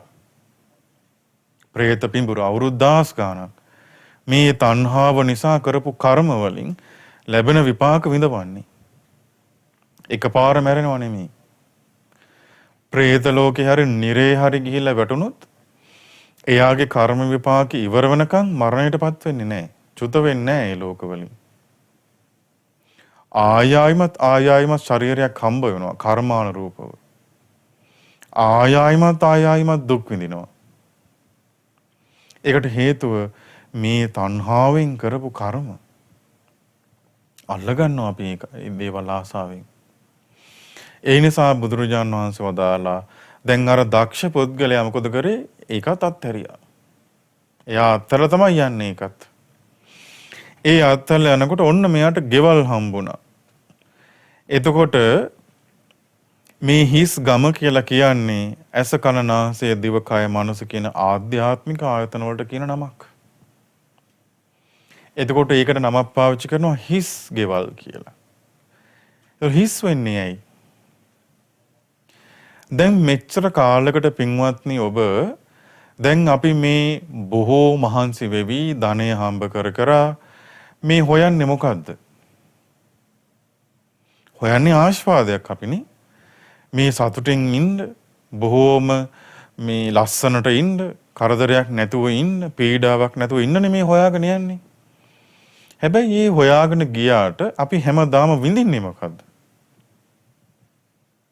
දුකක් විඳින්නේ. දැන් ඔන්න පඩි හම්බෙනකොට සමහරකට සතුටක් හිතෙන්න පුළුවන්. හැබැයි මේ පඩිය ගන්න මාසයක් පුරාවට කෙනෙක් අතිශය දුක් විඳිනවා. ඊට පස්සේ ඔන්න අපි කොහේ හරි යනවා යාළුවොත් එක්ක. සතුටින් ඉන්නවා. හැබැයි ආයි ගිහිල්ලා ආවට පස්සේ ආයි මොකක්ද තියෙන්නේ? ආයි යන්න තියනවා වැඩට. එතකොට මේ වගේ මේ ඇස කන නාසය දිවකය මනස පිනවලා ඉවර කරන්න බෑ. රට්ටපාල මහරහතන් වහන්සේ රජ කෙනෙක් ඇවිල්ලා අහනවා රට්ටපාල ස්වාමීන් වහන්සේගෙන් ඇයි ඔබ වහන්සේ පැවිදි වුණේ කියලා. මේ කලු කිස් තියෙන ධන දාන්නේ තියෙන මේ කිසි ලෙඩක් දුකක් නැති ඔබ වහන්සේ ඇයි පැවිදි වුණේ කියලා. රට්ටපාලයන් වහන්සේ ලස්සනට කියලා දුන්නා රජතුමනි මේ තණ්හාවට දාසයෝ වෙලා ඉන්නේ මේ මිනිස්සු. රජතුමාගෙන් අහනවා රජතුමනි දැන් මේ සම්පූර්ණ රාජ්‍ය ඔයාගෙන විශාල රාජ්‍යයක් තියෙනවා. එතකොට ඔන්න ඔබට කවුරු හරි ඇවිල්ලා කියනවා රජතුමනි අසවල් ප්‍රදේශයේ තියෙන රාජ්‍යයක් ඒ රජතුමා දැන් දුර්වලයි. අපිට යුද්ධ කරලා ඒ රාජ්‍ය අල්ලගන්න පුළුවන්. එතකොට ඔබ මොකද කරන්නේ? එතකොට රජතුමා කියනවා ස්වාමීනි මම ඒ රාජ්‍ය යුද්ධ කරලා අල්ල ගන්නවා. එතකොට දැන් මේ රාජ්‍යයේ රජතුමාට මේ යුද්ධ කරලා අල්ල ගන්න ගියාට දැන් මේ ඉන්න රාජ්‍යය තුල සැප සම්පත් මදිද මෙයාට? මේ ඇස කරනාසේ දිවකය මනස පිනවගෙන සතුටින් ඉන්න බැයිද මේ රාජ්‍ය තුල? පුළුවන්. හැබැයි යා තව දුරටත් හොයනවා ඒක. ඒ වගේ මේ ඇස පිනවල ඉවර කරන්න පුළුවන් දෙයක් නෙමෙයි. මේ ඇස තව දුරටත් හොයනවා පිනවන්න. හැබැයි මේ ගමන තුල තෘප්තිමත් වෙච්ච කෙනෙක් නැහැ. මන් දැන් පිනවල ඇති මට කියලා හිතන කෙනෙක් නැහැ. මේ ඇසේ ස්වභාවය අවබෝධ කරගත්තොත් මිසක්ක. ඊට පස්සේ මේත් එක්කම තියෙනවා දැන් ගෙවල් 6ක් තියෙනවා බුදුරජාණන් වහන්සේ වදාලා මංකොල්ලකාරයෝ වෙනවා. එතකොට දැන් ගෙවල් 6 කියලා කියන්නේ අසකරනාසය දිවකය මනස නම් මංකොල්ලකාරයෝ කවුද? කවුද මේ ඇස මංකොල්ල කන්නේ ඇවිල්ලා? රූප. මේ කන මංකොල්ල කන්නේ කවුද? ශබ්ද විසින්. මේ නාසය මංකොල්ල කන්නේ කවුද? ගඳ සුවඳ විසින්. මේ දිව මංකොල්ල කන්නේ කවුද? රසය විසින්. කය මංකොල්ල කන්නේ කවුද? පහස විසින්. මේ මනස මංකොල්ල කන්නේ අරමුණු ඇවිල්ලා. මංකොල්ලකාරයෝ වගේ. දැන් එතකොට මේ ගෙදර ඉන්න අපේ හැමදෙනාගේම මේ දවස පුරාවටම මොකද මේ වෙන්නේ? අපි දැන් ඇසින් රූප දකිනවා, කනින් ශබ්ද අහනවා, දිවට රස දැනෙනවා, නාසයට ගඳ සුවඳ දැනෙනවා, කයට පහස දැනෙනවා. මොකද මේ වෙන්නේ හැම වෙලාවෙම? ඒ මංකොල්ලකාරය ඇවිල්ලා මංකොල්ල කනවා. එතකොට මේ රූප වලට ඇදිලා ගියා කියලා කියන්නේ එයා උගුලට අහු වුණා. මේ ශබ්ද වලට අපි ඇදිලා ගියා කියලා කියන්නේ හිත උගුලට අහු වුණා. ගඳ සුවඳට ඇදිලා ගියා කියලා කියන්නේ උගුලට අහු වුණා. රසයට ඇදිලා ගියා කියලා කියන්නේ, පහසට ඇදිලා ගියා කියලා කියන්නේ, අරමුණු වලට ඇදිලා ගියා කියලා කියන්නේ උගුලට අහු වුණා. එතකොට මේ මංකොල්ලකාරයෝ ඇවිල්ලා මංකොල්ල කාගෙන යනවා මේ ටික. එතකොට මේ දවස පුරාවටම වෙන්නේ ඕක. මරණකම්ම වෙන්නේ ඕක මේක අවබෝධ කරගත්තේ නැත්තම්. මරිලා ගිහිල්ලා ඊළඟ ජීවිතය ඉපදිච්ච ගමන් ආයෙ මොකද වෙන්නේ? සසර පුරාවටම වෙන්නේ ඕක. එතකොට බුදුරජාණන් වහන්සේ වදාලා මේ ගෙවල් හිස්. දැන් මේ ඇසෙන් කනෙන් නාසයෙන් දිවෙන් කයෙන් මනසෙන් ගණ්ඩ දෙයක් නැහැ අපිට. මේ මංකොල්ලකාරව මේ රූප වලට අපි හිත ඇදිලා ගියාට ගණ්ඩ දෙයක් නැහැ අපිට. ශබ්ද වලට හිත ඇදිලා ගියාට ගණ්ඩ දෙයක් නැහැ. හිස් මේ ස්වභාවය. හිස් වෙන්නේ මොනවෙන්ද? අපි බලාපොරොත්තු වෙන ආස්වාදයෙන් මේක හිස්. අපි බලාපොරොත්තු වෙන දේ ලැබෙන්නේ නැහැ මේකෙන් කවදාවත්. ඒ නිසා මේක හිස් මේ ස්වභාවය. එතකොට මේ හිස් දේ වුණත් ඇයි එහෙනම් සත්වෝ මෙච්චර ඇලිලා යන්නේ? දැන් මේක මෙහෙම හිස් නම් මේ ස්වභාවය මේ ඇසේ කනේ නාසයේ දිවේ කයේ මනසේ ස්වභාවය හිස් නම් ඇයි මිනිස්සු මෙච්චර ඇලිලා යන්නේ මේකට සත්වයෝ? ඒ හිස් ස්වභාවය තේරුම් ගන්න බැරි වෙන්න වැහිලා ඉන්නේ. මොකෙන්ද වැහිලා ඉන්නේ? කාමච්ඡන්ද, ව්‍යාපාද, තීන මිද්ද, උද්ධච්ච කුක්කුච්ච, විචිකිච්ඡා. මේ නීවරණ පහෙන් වැහිලා ඉන්න නිසා මේ හිස් ස්වභාවය තේරෙන්නේ නැහැ. එතකොට කල්පනා කරන්න පින්වත්නි මේ නීවරණ වල ස්වභාවය ගැන. මෙච්චර මේ අපේ දුක් විඳිනවා තණ්හාව නිසා තේරුන්නේ නැහැ, තේරෙන්නේ නැහැ. මේ දවස්වල මේ ඇහැට පේන හොඳට මේ මිනිස්සු දුක් විඳින ස්වභාවය අවබෝධ කරා යන්නේ නැහැ. හේතුව මොකද? වැහිලා තියෙන්නේ මේක. ඊළඟට ඔන්න දැන් අපි කරන්න ඕන එහෙනම් මොකද? මේ ඇස කන නාසය දිවකය මනස රූප ශබ්ද ගන්ධ රස පහස අරමුණු ගැන අවබෝධ කරගන්න ඕනේ. එතකන් මේක අත්හරින්න බෑ. අවබෝධ කරන්න නම් මේගොල්ලන්ගේ ඇත්ත ස්වභාවය තේරුම් ගන්න ඕනේ. ඇත්ත ස්වභාවය තමයි දුක. ඇත්ත ස්වභාවය තමයි මේ නිසා මේවා අනිත්‍ය දේවල්. වෙනස් වෙලා යනවා. දැන් අද ආස කරන රූපේ නෙමෙයි සමහරකට හෙට ආස කරන්නේ. අද ආස කරන ශබ්දේ නෙමෙයි හෙට ආස කරන්නේ. වෙනස් වෙලා යනවා මේ ආසාව. එතකොට ඒ ආසාව පස්සේ දුවනකොට ඒ වෙනස් වීමත් එක්ක අපි විඳින්නේ මොකද්ද? දුකක්. හැබැයි අපි හැමදාම ආසාවේ පස්සේ දුවනවා. විඳින්නේ දුකක්. දුක් විඳගෙන ආසාව පස්සේ දුවනවා. එතකොට දැන් මේක අවබෝධ කරගෙන මේ ඇස කරනාසය දිවකය මනසේ ස්වභාවය අවබෝධ කරගෙන රූප ශබ්ද ගන්ධ රස පහස මනසේ අරමුණු වලට ස්වභාවය අවබෝධ කරගෙන මේවා අත්හැරලා දුවනකොට ඔන්න ඉන්නවා ඊළඟට මොකද්ද? හම්බෙන්නේ මොකද්ද? ගඟක් හම්බෙනවා. මේ ගඟේ මෙහා පැත්තේ තමයි ඔය අපි කතා කරපු ධාතු හතර තියෙන්නේ. වදකයෝ ඉන්නේ මෙහා පැත්තේ. මංකොල්ල කන පිරිස් ඉන්නේ ගඟේ මෙහා පැත්තේ. ඒ කියන්නේ මේ සතර මහා ධාතු වලට මේ සතර මහා ධාතු වලට ඇදිලා ගිහිල්ලා විඳින දුක තියෙන්නේ මෙතර. පංච උපාදානස්කන්ධයට ඇලිලා ගිහිල්ලා විඳින දුක තියෙන්නේ මෙතර. ආසාව නිසා විඳින දුක තියෙන්නේ මෙතර. ආයතන හයට ඇලිලා ගිහිල්ලා විඳින දුක තියෙන්නේ මෙතර. හැබැයි මෙතරින් එතරට ගියොත් ඒ දුක නැහැ. දුකෙන් නිදහස්. හැබැයි මෙතරින් එතරට යන්න නම් ඒ පුද්ගලයා මොකද්ද දකින්න ඕනේ? මෙතර තියෙන මොකද්ද දකින්න ඕනේ? මේ අනතුර දකින්න ඕනේ. මේ ධාතු හතරට ඇලිලා ගිහිල්ලා විඳින දුක දකින්න ඕනේ. අවබෝධ කරගන්න ඕනේ. මේ පංච උපාදානස්කන්ධයට ඇලිලා ගිහිල්ලා විඳින දුක අවබෝධ කරගන්න ඕනේ. මේ තණ්හාව නිසා විඳින දුක අවබෝධ කරගන්න ඕනේ. මේ ආයතන හය බාහිර අභ්‍යන්තර ආයතන හයට මේ ඇලිලා ගිහිල්ලා විඳින දුක අවබෝධ කරගන්න ඕනේ. එතරට යන්න නම් තේරුම් ගන්න ඕනේ මේක දුකක් කියලා. බුදුරජාණන් වහන්සේ වදාලා මහණෙනි මෙතර කියලා කියන්නේ පංච උපාදානස්කන්ධයට කියන නමක්. පංච උපාදානස්කන්ධයට කියන නමක් කියන්නේ මෙතර කියලා කියන්නේ දුක. අයි පංච උපාදානස්කන්ධයයි අයිති දුකට. ඒතර මේ සසරට කියන නමක් තමයි මෙතර කියලා කියන්නේ. ඒතර නම් මෙතර මේ සසරේ අපි යනකම් ඔය අනතුරු ටික තියෙනවා. ඔය භයානකම තියෙනවා.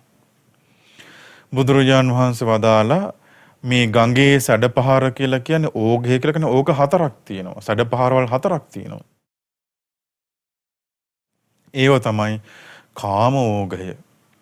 මේ කාමය කියන සැඩපහර තියෙනවා. භව ඕඝය මේ පැවැත්ම කියන සැඩපහර තියෙනවා. දිට්ඨි ඕඝය දෘෂ්ටි කියන සැඩපහරක් තියෙනවා. අවිජ්ජාෝගය සත්‍ය අවබෝධ නොවීම කියන සැඩපහරක් තියෙනවා. එතකොට මේ සැඩපහරවල් හතර තියෙනවා. දැන් මේ සැඩපහරවල අතර සාමාන්‍ය සැඩපහරවල් හතරක්ද? දැන් කාමය කියන සැඩපහර කියලා කියන්නේ සාමාන්‍ය එකක්ද? මේ වෙනකොට මේ සත්ත්ව මුළු ප්‍රජාවම හොවෙලා ඉන්නේ ඒකට. භවෝගය කියලා කියන්නේ මේ පැවැත්ම. මේ පැවැත්මට මේ සත්ත්ව ප්‍රජාවම හොවෙලා ඉන්නේ. දිට්ඨි යෝගය දෘෂ්ටියෙන් වලට මේ සත්ත්ව ප්‍රජාවම හොවෙලා ඉන්නේ. අවිද්‍යාව ගැන කතා කරන්න දෙයක් නෑ. මුළු සත්ත්ව ප්‍රජාවම හොවෙලා ඉන්නේ. එතකොට මේ සැඩපහරවල් හතර උඩින් තමයි තරණය කරන්න තියෙන්නේ. මේ සැඩපහරවලට අහු වෙන්නේ නැතුව මේ සැඩපහරවලට උඩින් තමයි තරණය කරන්න තියෙන්නේ ගඟ එහා පැත්තට යනකම්. එතකොට මෙච්චර ලොකු සැඩපහරවල් හතරක් තිබ්බට ඒ සැඩපහරවල් හතර බිඳගෙන යන්න පුළුවන් එකම එක දෙයයි තියෙන්නේ. මොකද්ද? පහුර තමයි ආර්ය අෂ්ටාංගික මාර්ගය. ඒතර මේ සැඩපහරවල් හතර බිඳින්න පුළුවන් දෙයක් මේ ලෝකේ තියෙනවා නම් ඒ මොකද්ද? ආර්ය අෂ්ටාංගික මාර්ගය විතරයි. එතකොට ආර්ය අෂ්ටාංගික මාර්ගයේ මේ පහුර දැන් මේ මිනිස්යාර කොහොම හරි දරකෝරු ටිකක් හොයාගෙන වැල් ටිකක් වань පහුර බැඳගත්තානේ. ඒ පහුරෙන් විතරයි මේ සැඩපහර තරණය කරන්න පුළුවන්. එතකොට මේ කාමෝගයට අහුවෙන්නේ නැති වෙන්න අපි කැමති නම් මොකද්ද පුරුදු කරන්න ඕනේ? ආර්ය අෂ්ටාංගික මාර්ගය. භවෝගයට අහුවෙන්නේ නැති වෙන නම් පුරුදු කරන්න ඕනේ ආර්ය අෂ්ටාංගික මාර්ගය. දිට්ඨි යෝගයට අහුවෙන්නේ නැති වෙන්න නම් ආර්ය අෂ්ටාංගික මාර්ගය පුරුදු කරන්න ඕනේ. අවිද්‍යාවෝගයට අහුවෙන්නේ නැති වෙන්න නම් ආර්ය අෂ්ටාංගික මාර්ගය පුරුදු කරන්න ඕනේ.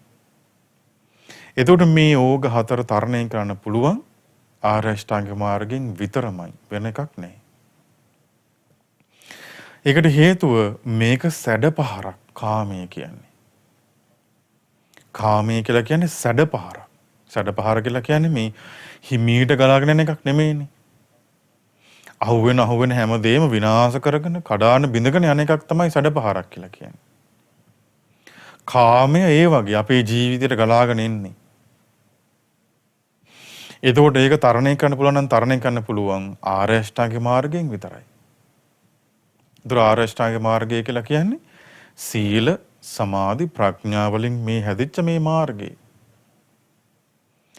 ඒතර අපි සිල්වත් වෙන්න උත්සාහ කරනවා නම් සීලය දියුණු කරගන්න උත්සාහ කරනවා නම් අන්න මාර්ගයේ ඉන්නවා යා. අර ඒ ඕගේ කපාගෙන ඊතර වෙන්න පුළුවන් මාර්ගය ඉන්නවා.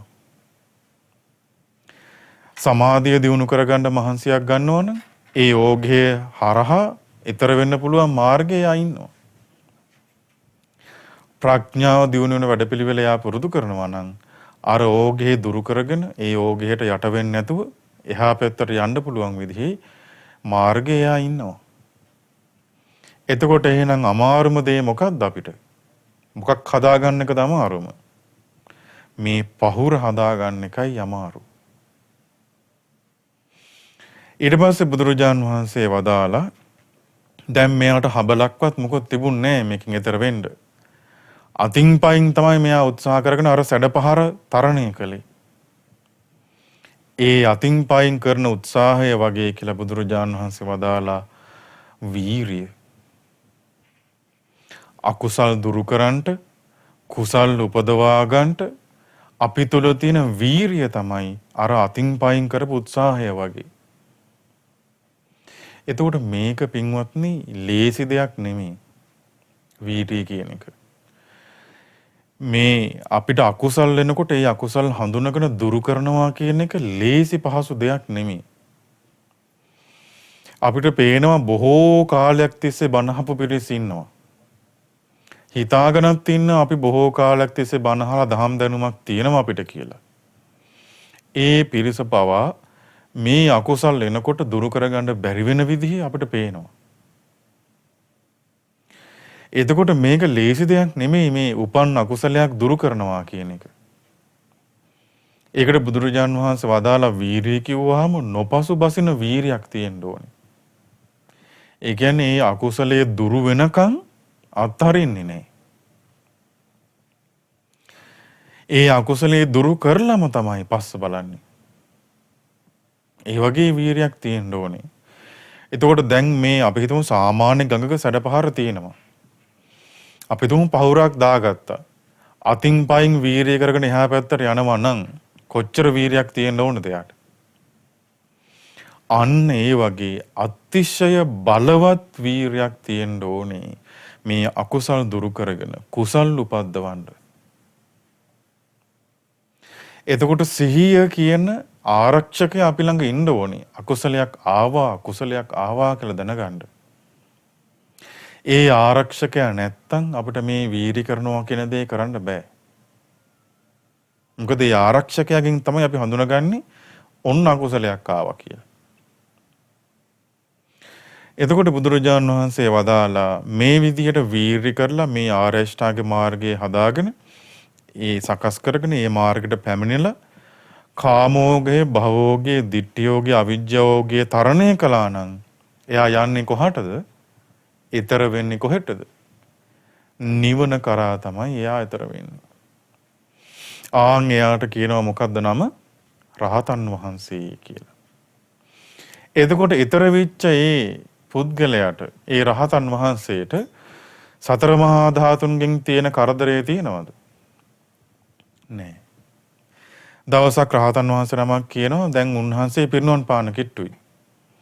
උන්වහන්සේ අනිත් ස්වාමීන් වහන්සේට කියනවා ආශ්මුතුනි මගේ මේ ශරීරේ පොඩ්ඩක් අර පිළිගන්න පැත්තෙන් තියන්න අදක තියලා.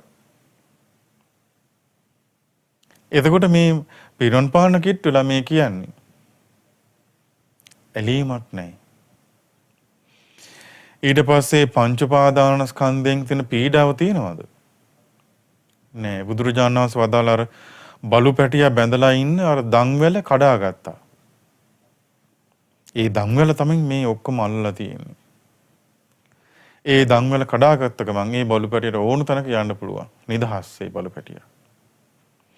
ඒ වගේ තමයි මෙතරින් එතරට ගියාට පස්සේ එයාට මේ පංච උපාදානස්කන්ධයේ තියෙන බන්ධනේ නැහැ නිදහස්. තණ්හාව කියන බන්ධනේ නැහැ නිදහස්. හිස් ගෙවල් තිබ්බට ගම් පහරන හොරු හිටියට ප්‍රශ්නයක් නැහැ. ඒකෙන් නිදහස්. උගුල අටවලා තියෙනවා. උගුලට අහු වෙන්නේ නැහැ. මේ ලෝකේ කාමයේ කියන උගුල තියෙනවා.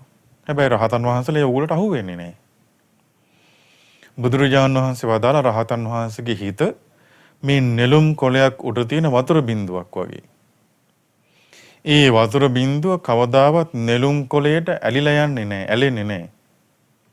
නෙළුම් කොළේ ඇල කරපු ගමන් සම්පූර්ණ වතුර බිඳුව හැලිලා යනවා. ඒ කියන්නේ නෙළුම් කොළට උරාගන්නේ නැහැ වතුර චුට්ටක්වත්. ආන් ඒ වගේ තමයි රහතන් වහන්සේගේ හිත. මේ ඇසින් දකින රූප උරාගන්නේ නැහැ හිතට. කනෙන් ඇසෙන ශබ්ද ඒ ආස්වාදේ උරාගන්නේ නැහැ හිතට. නාසයට ගඳ සුන්දර දැනුණාට ඒ ආස්වාදේ උරාගන්නේ නැහැ හිතට. දිවට රස දැනුණාට ආස්වාදේ උරාගන්නේ නැහැ හිතට. කයට පහස දැනුණාට මනසට අරමුණු ආවට ආස්වාදේ උරාගන්නේ නැහැ හිතට. නිදහස්. එතකොට ඔන්න ඕක තමයි ආසිවිසෝපම සූත්‍රය. එතකොට පින්වත්නි මෙතරින් එතරට යන කම්ම අපිට තියෙනවා මේ සතර මහා ධාතුන්ගේ අනතුර. අපි මෙතර රැඳෙනවා නම් සසරේ රැඳෙනවා නම් ඒ සතර මහා ධාතුන්ගේ අනතුර අපි හැමෝටම තියෙනවා. එතකොට මේ සර්පය හතර දෙනා අපි ඇති කරන්න යන්නේ දැන් මේ සාමාන්‍යයෙන්. ළඟ තියාගෙන ඉන්නේ සර්පය හතර දෙනා. අපි මෙතරින් එතරට යනකම් මේ පංච උපාදානස්කන්ධය කියන මේ වදකයව පස් දෙන අපි ළඟ ඉන්නවා. ඒ වදකයව පස් දෙන අපිව අත්හැරලා නැහැ එක මොහොතකටවත්. හැම මොහොතෙම අපි ළඟ ඉන්න පස් දෙනෙක්. අපි මෙතරින් එතර කරා යනකම් පින්වත්නි අපි ළඟින් ඉන්නර බලවත් වදකයා ඉන්නවා තණ්හාව. ඒ වදකයත් අපිව අත්හරින්නේ නැහැ එක මොහොතකටවත්. හැම මොහොතෙම අපි ළඟ ඉන්නවා. අපි මෙතරින් එතර වෙනකන් අර ගම් පහරන හොරු ටික ඉන්නවා. ඒ අනතුරු අපි ළඟ තියෙනවා. අපිට තියෙනවා මේ රූප, ශබ්ද, ගන්ධ, රස, පහස කියන මේවට හිත ඇලිලා යන එක. ආස්වාදයෙන් හිත ඇලිලා යන එක අපි ළඟ තියෙනවා. එතකොට ඒ අනතුරු අපි ළඟ තියෙනවා මෙතරින් එතරට යනකම්. එතකොට මෙතරින් එතර යන කෙනාට ඊළඟට තියෙන අභියෝගය තමයි මේ සැඩපහර තරණය කරන එක. එතකොට මෙතරින් එතරට යන්න කියලා නිකන් පැන්නට බෑ මේකට. නිකන් පැන්නොත් මොකද වෙන්නේ? සැඩපහර කියලා ඉන්නේ කාමයට අදගෙන යනවා එක්කෝ. එහෙම නැත්නම් දෘෂ්ටි වලට අදගෙන යනවා. අපිට හොඳට තේරෙනවා මේ සමහරක් පිරිස් සමහරකට එක පාට පායිනවා මේක අවබෝධ කරගන්න ඕනේ කියලා බලවත් විදිහට. පස්සේ කාලේ පේනවා කාමයෙන් ඇදගෙන ගිහිල්ලා යාව. සමහරකට පේනවා දෘෂ්ටි වලින් ඇදගෙන ගිහිල්ලා යාව. ඇයි මේ ගඟට එහෙම නිකන් පැනලා බෑ. ඒකට අපි දා ගන්නව නම් තරණය කරනවා නම් තරණය කරන්න ඕනේ පහුරෙන්මයි. පහුර නැතුව ඔය ගඟෙන් තරණය කරන්න බෑ කාටවත්. එතකොට පහුර තමයි ආර්ය අෂ්ටාංගික මාර්ගය.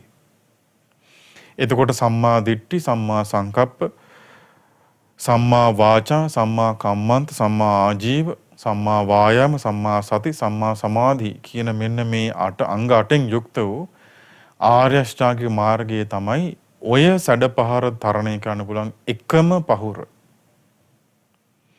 එතකොට එහෙනම් මෙතන තියෙන භයානකම දේ, අනතුරු සහගතම දේ තමයි මේ ගඟ තරණය කරන එක.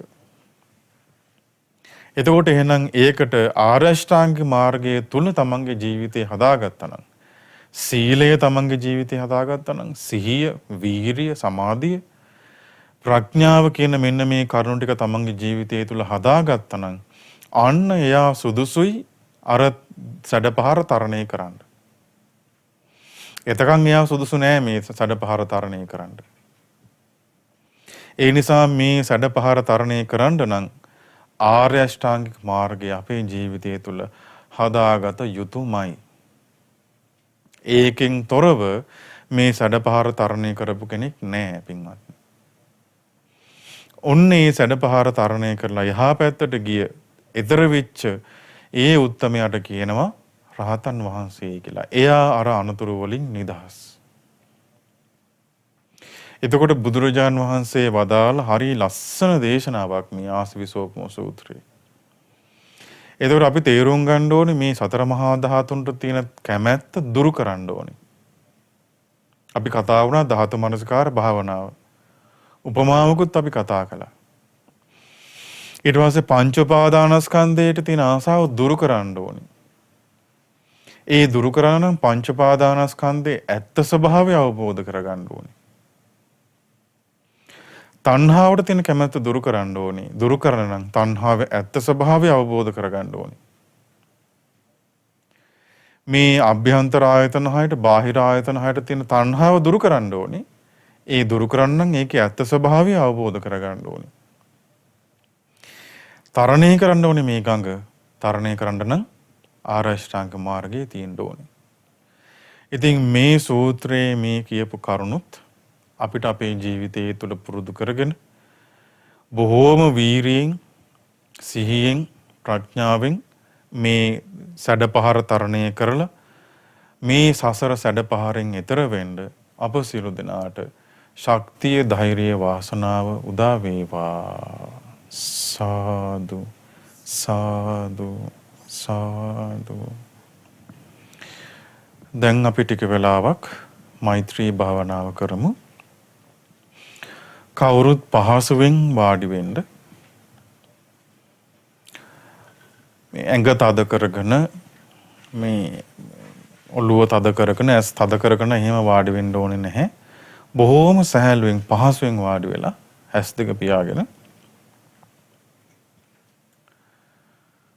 ටික වෙලාවක් හොඳට තමන්ගේ ඉරියව්ව ගැන සිහි කරන්න.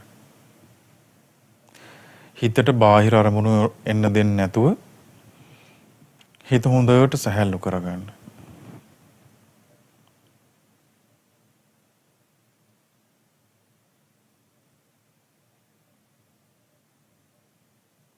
දැන් සිහි කරන්න.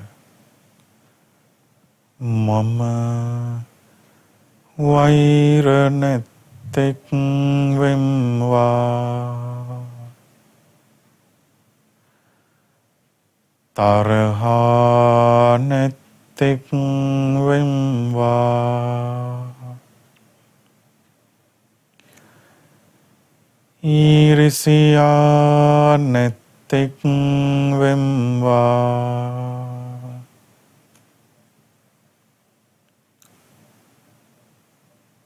දුක් පීඩා නැත්තෙක් වෙම්වා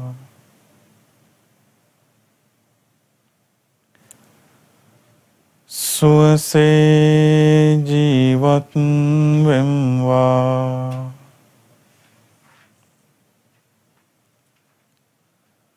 ශාන්ත සුවයට පත් වෙම්වා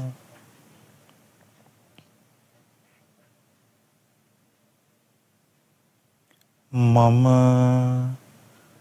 වෛර නැත්තෙක් වෙම්වා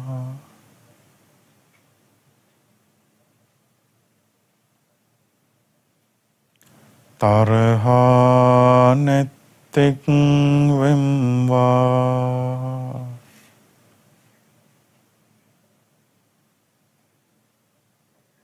ඊරිසියා නැත්තෙක් වෙම්වා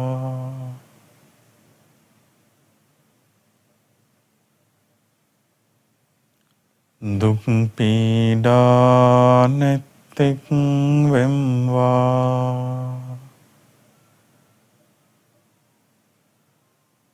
සුවසේ ජීවත් වෙම්වා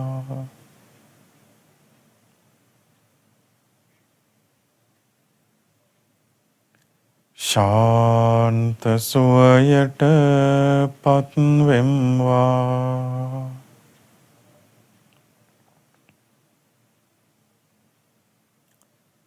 මම වෛර නැත්තෙක් වෙම්වා.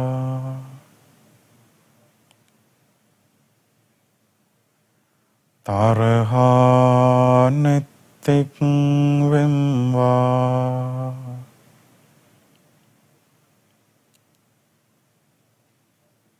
ඊරිසියා නැත්තෙක් වෙම්වා.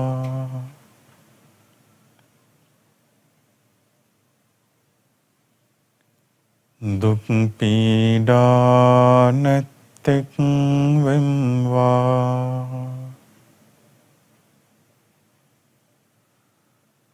සුවසේ ජීවත් වෙම්වා.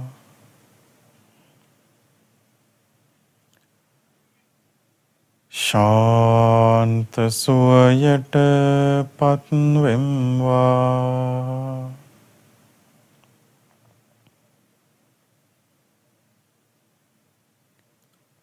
මාමෙන්ම මේ නිවසේ සිටින සියලුම සත්වයෝ වෛර නැත්තෝ වෙත්වා.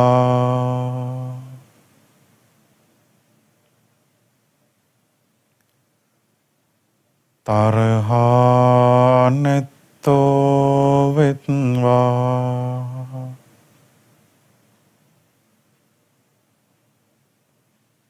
ඊරිසියා නැත්තෝ වෙත්වා.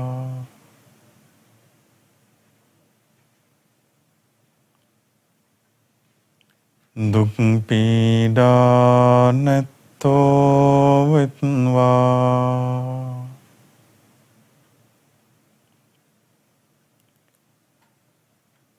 සුවසේ ජීවත් වෙත්වා.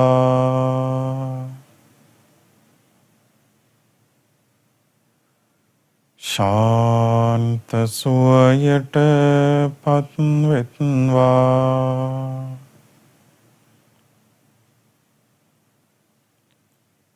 මේ නිවසේ සිටින සියලුම සත්වයෝ වෛර නැත්තෝ වෙත්වා.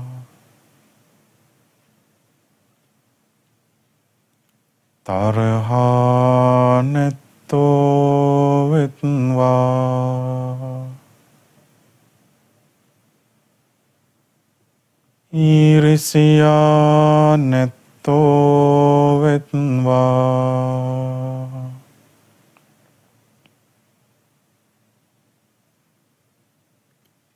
දුක් පීඩා නැත්තෝ වෙත්වා.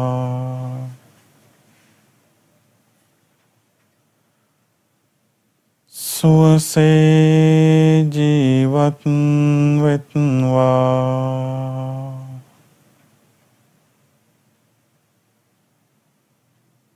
ශාන්ත සුවයට පත්වෙත්වා.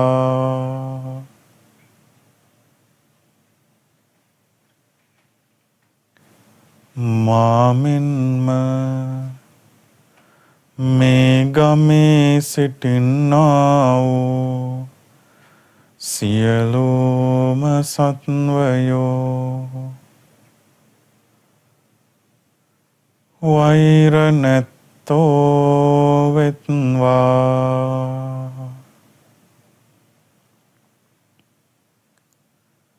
තරහා නැත්තෝ වෙත්වා.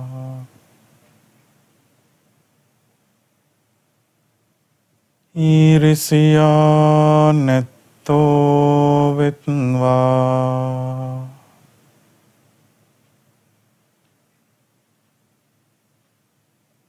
දුක් පීඩා නැත්තෝ වෙත්වා.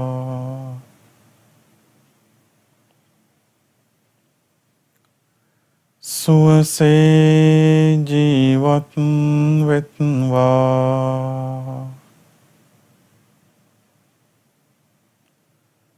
ශාන්ත සුවයට පත් වෙත්වා. මේ ගමේ සිටින සියලුම සත්වයෝ වෛර නැත්තෝ වෙත්වා. තරහා නැත්තෝ වෙත්වා.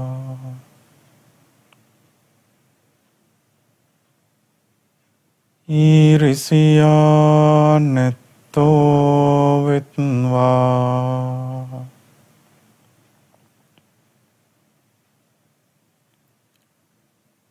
දුක් පීඩා නැත්තෝ වෙත්වා.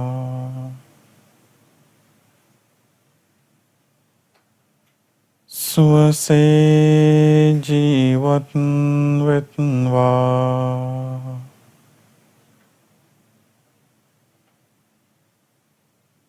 ශාන්ත සුවයට පත් වෙත්වා. මාමින්ම මේ නගරයේ සිටින්නා වූ සියලුම සත්වයෝ වෛර නැත්තෝ වෙත්වා.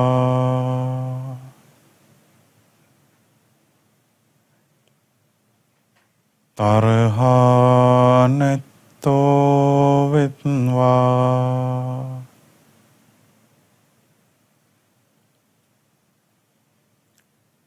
ඊරිසියා නැත්තෝ වෙත්වා.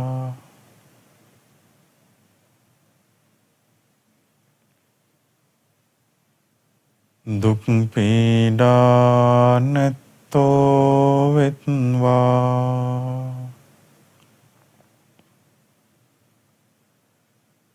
සුවසේ ජීවත් වෙත්වා.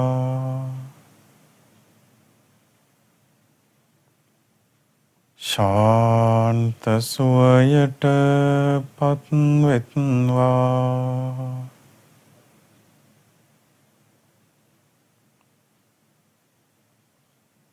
මේ නගරයේ සිටින සියලුම සත්වයෝ වෛර නැත්තෝ වෙත්වා.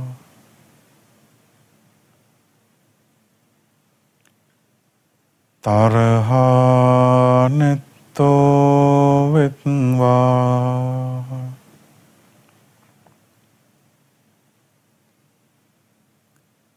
ඊරිසියා නැත්තෝ වෙත්වා.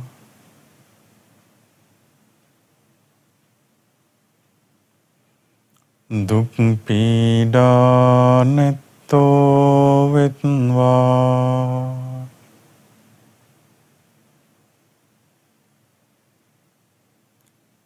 සුවසේ ජීවත් වෙත්වා.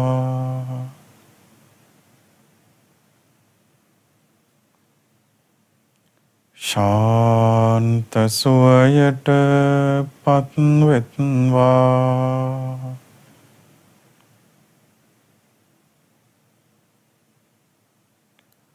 මාමින්ම මේ පලාතේ සිටින්නා වූ සියලුම සත්වයෝ වෛර නැත්තෝ වෙත්වා.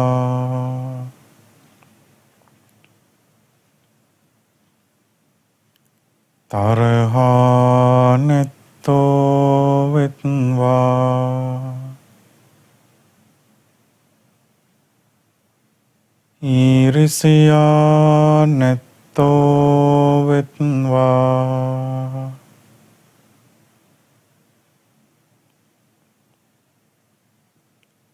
දුක් පීඩා නැත්තෝ වෙත්වා.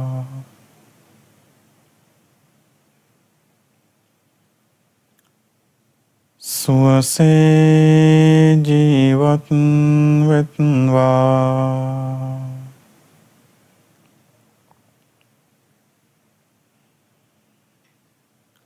ශාන්ත සුවයට පත්වෙත්වා.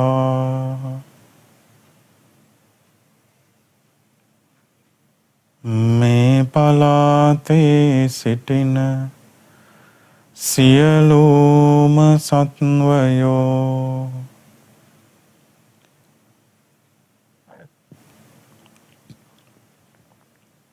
වෛර නැත්තෝ වෙත්වා.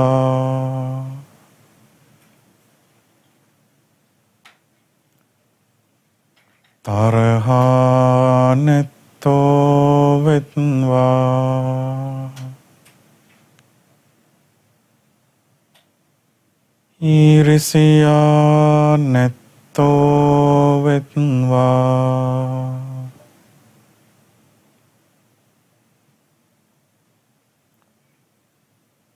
දුක් පීඩා නැත්තෝ වෙත්වා.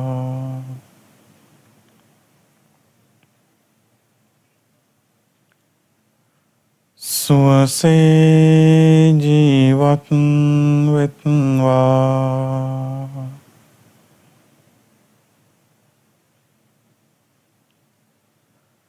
ශාන්ත සුවයට පත්වෙත්වා.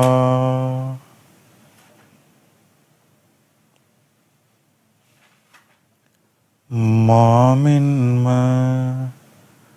මේ රටේ සිටින්නා වූ සියලුම සත්වයෝ වෛර නැත්තෝ වෙත්වා.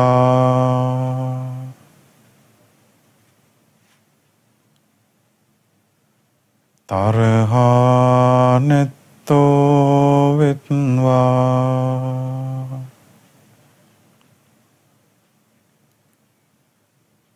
ඊරිසියා නැත්තෝ වෙත්වා.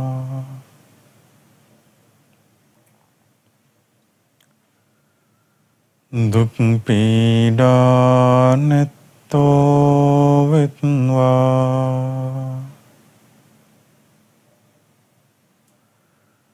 සුවසේ ජීවත් වෙත්වා.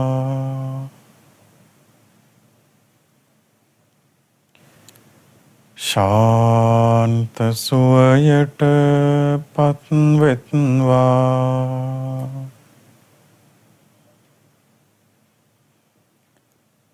මේ රටේ සිටින සියලුම සත්වයෝ වෛර නැත්තෝ වෙත්වා.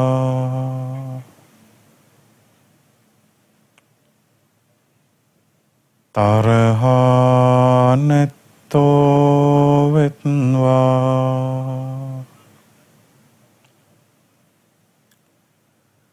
ඊරිසියා නැත්තෝ වෙත්වා.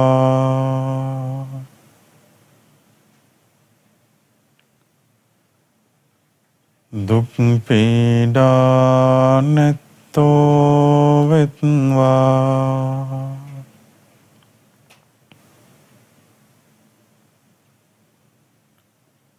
සුවසේ ජීවත් වෙත්වා.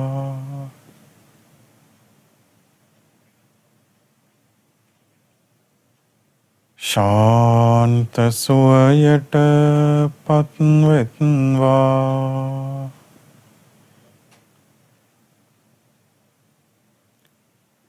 මාමෙන්ම මේ ලෝකයේ සිටින්නා වූ සියලුම සත්වයෝ වෛර නැත්තෝ වෙත්වා,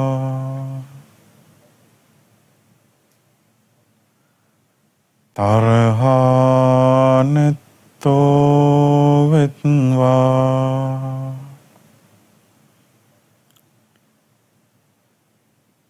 ඊරිසියා නැත්තෝ වෙත්වා,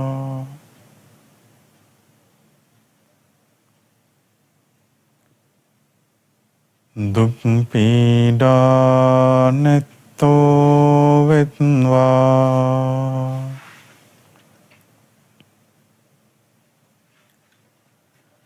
සුවසේ ජීවත් වෙත්වා,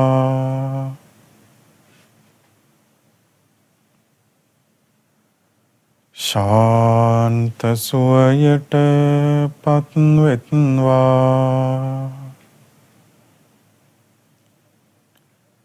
මේ ලෝකයේ සිටින සියලුම සත්වයෝ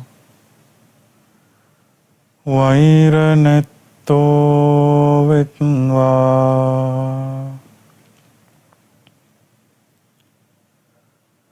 තරහා නැත්තෝ වෙත්වා,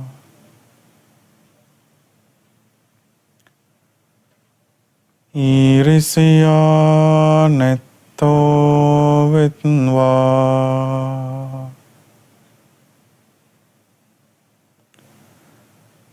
දුක් පීඩා නැත්තෝ වෙත්වා,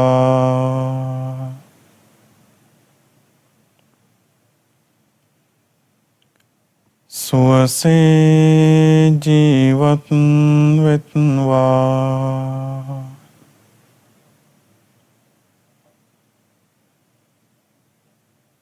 ශාන්ත සුවයට පත් වෙත්වා,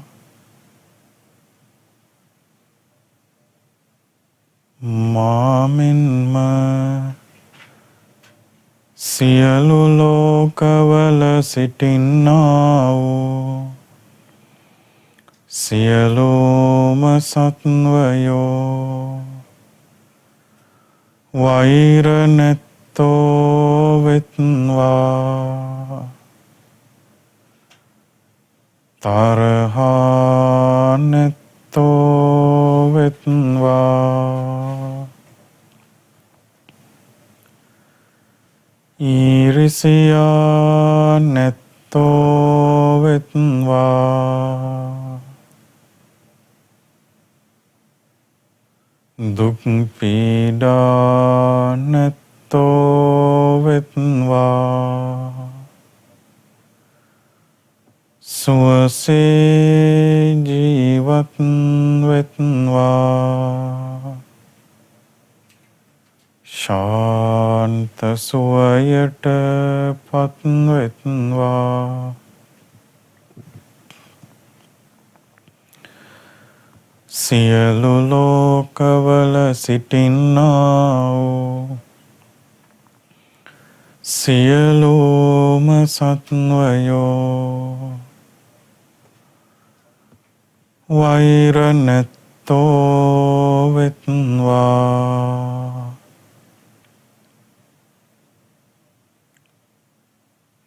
තරහා නැත්තෝ වෙත්වා,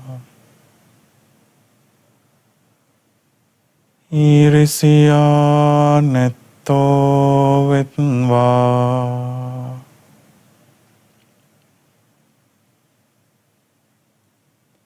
දුක් පීඩා නැත්තෝ වෙත්වා,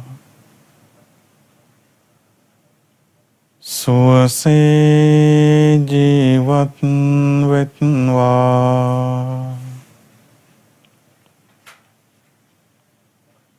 ශාන්ත සුවයට පත්වෙත්වා මාමෙන්ම දස දිසාවේම සිටින්නා වූ සියලුම සත්වයෝ වෛර නැත්තෝ වෙත්වා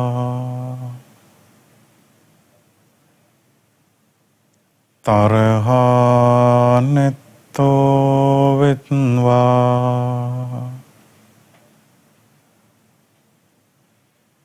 ඊරිසියා නැත්තෝ වෙත්වා දුක් පීඩා නැත්තෝ වෙත්වා සුවසේ ජීවත් වෙත්වා ශාන්ත සුවයට පත්වෙත්වා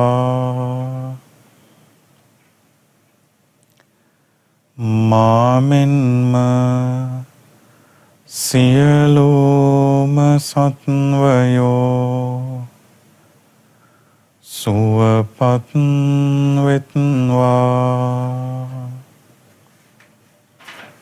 සුවපත් වෙත්වා සුවපත් වෙත්වා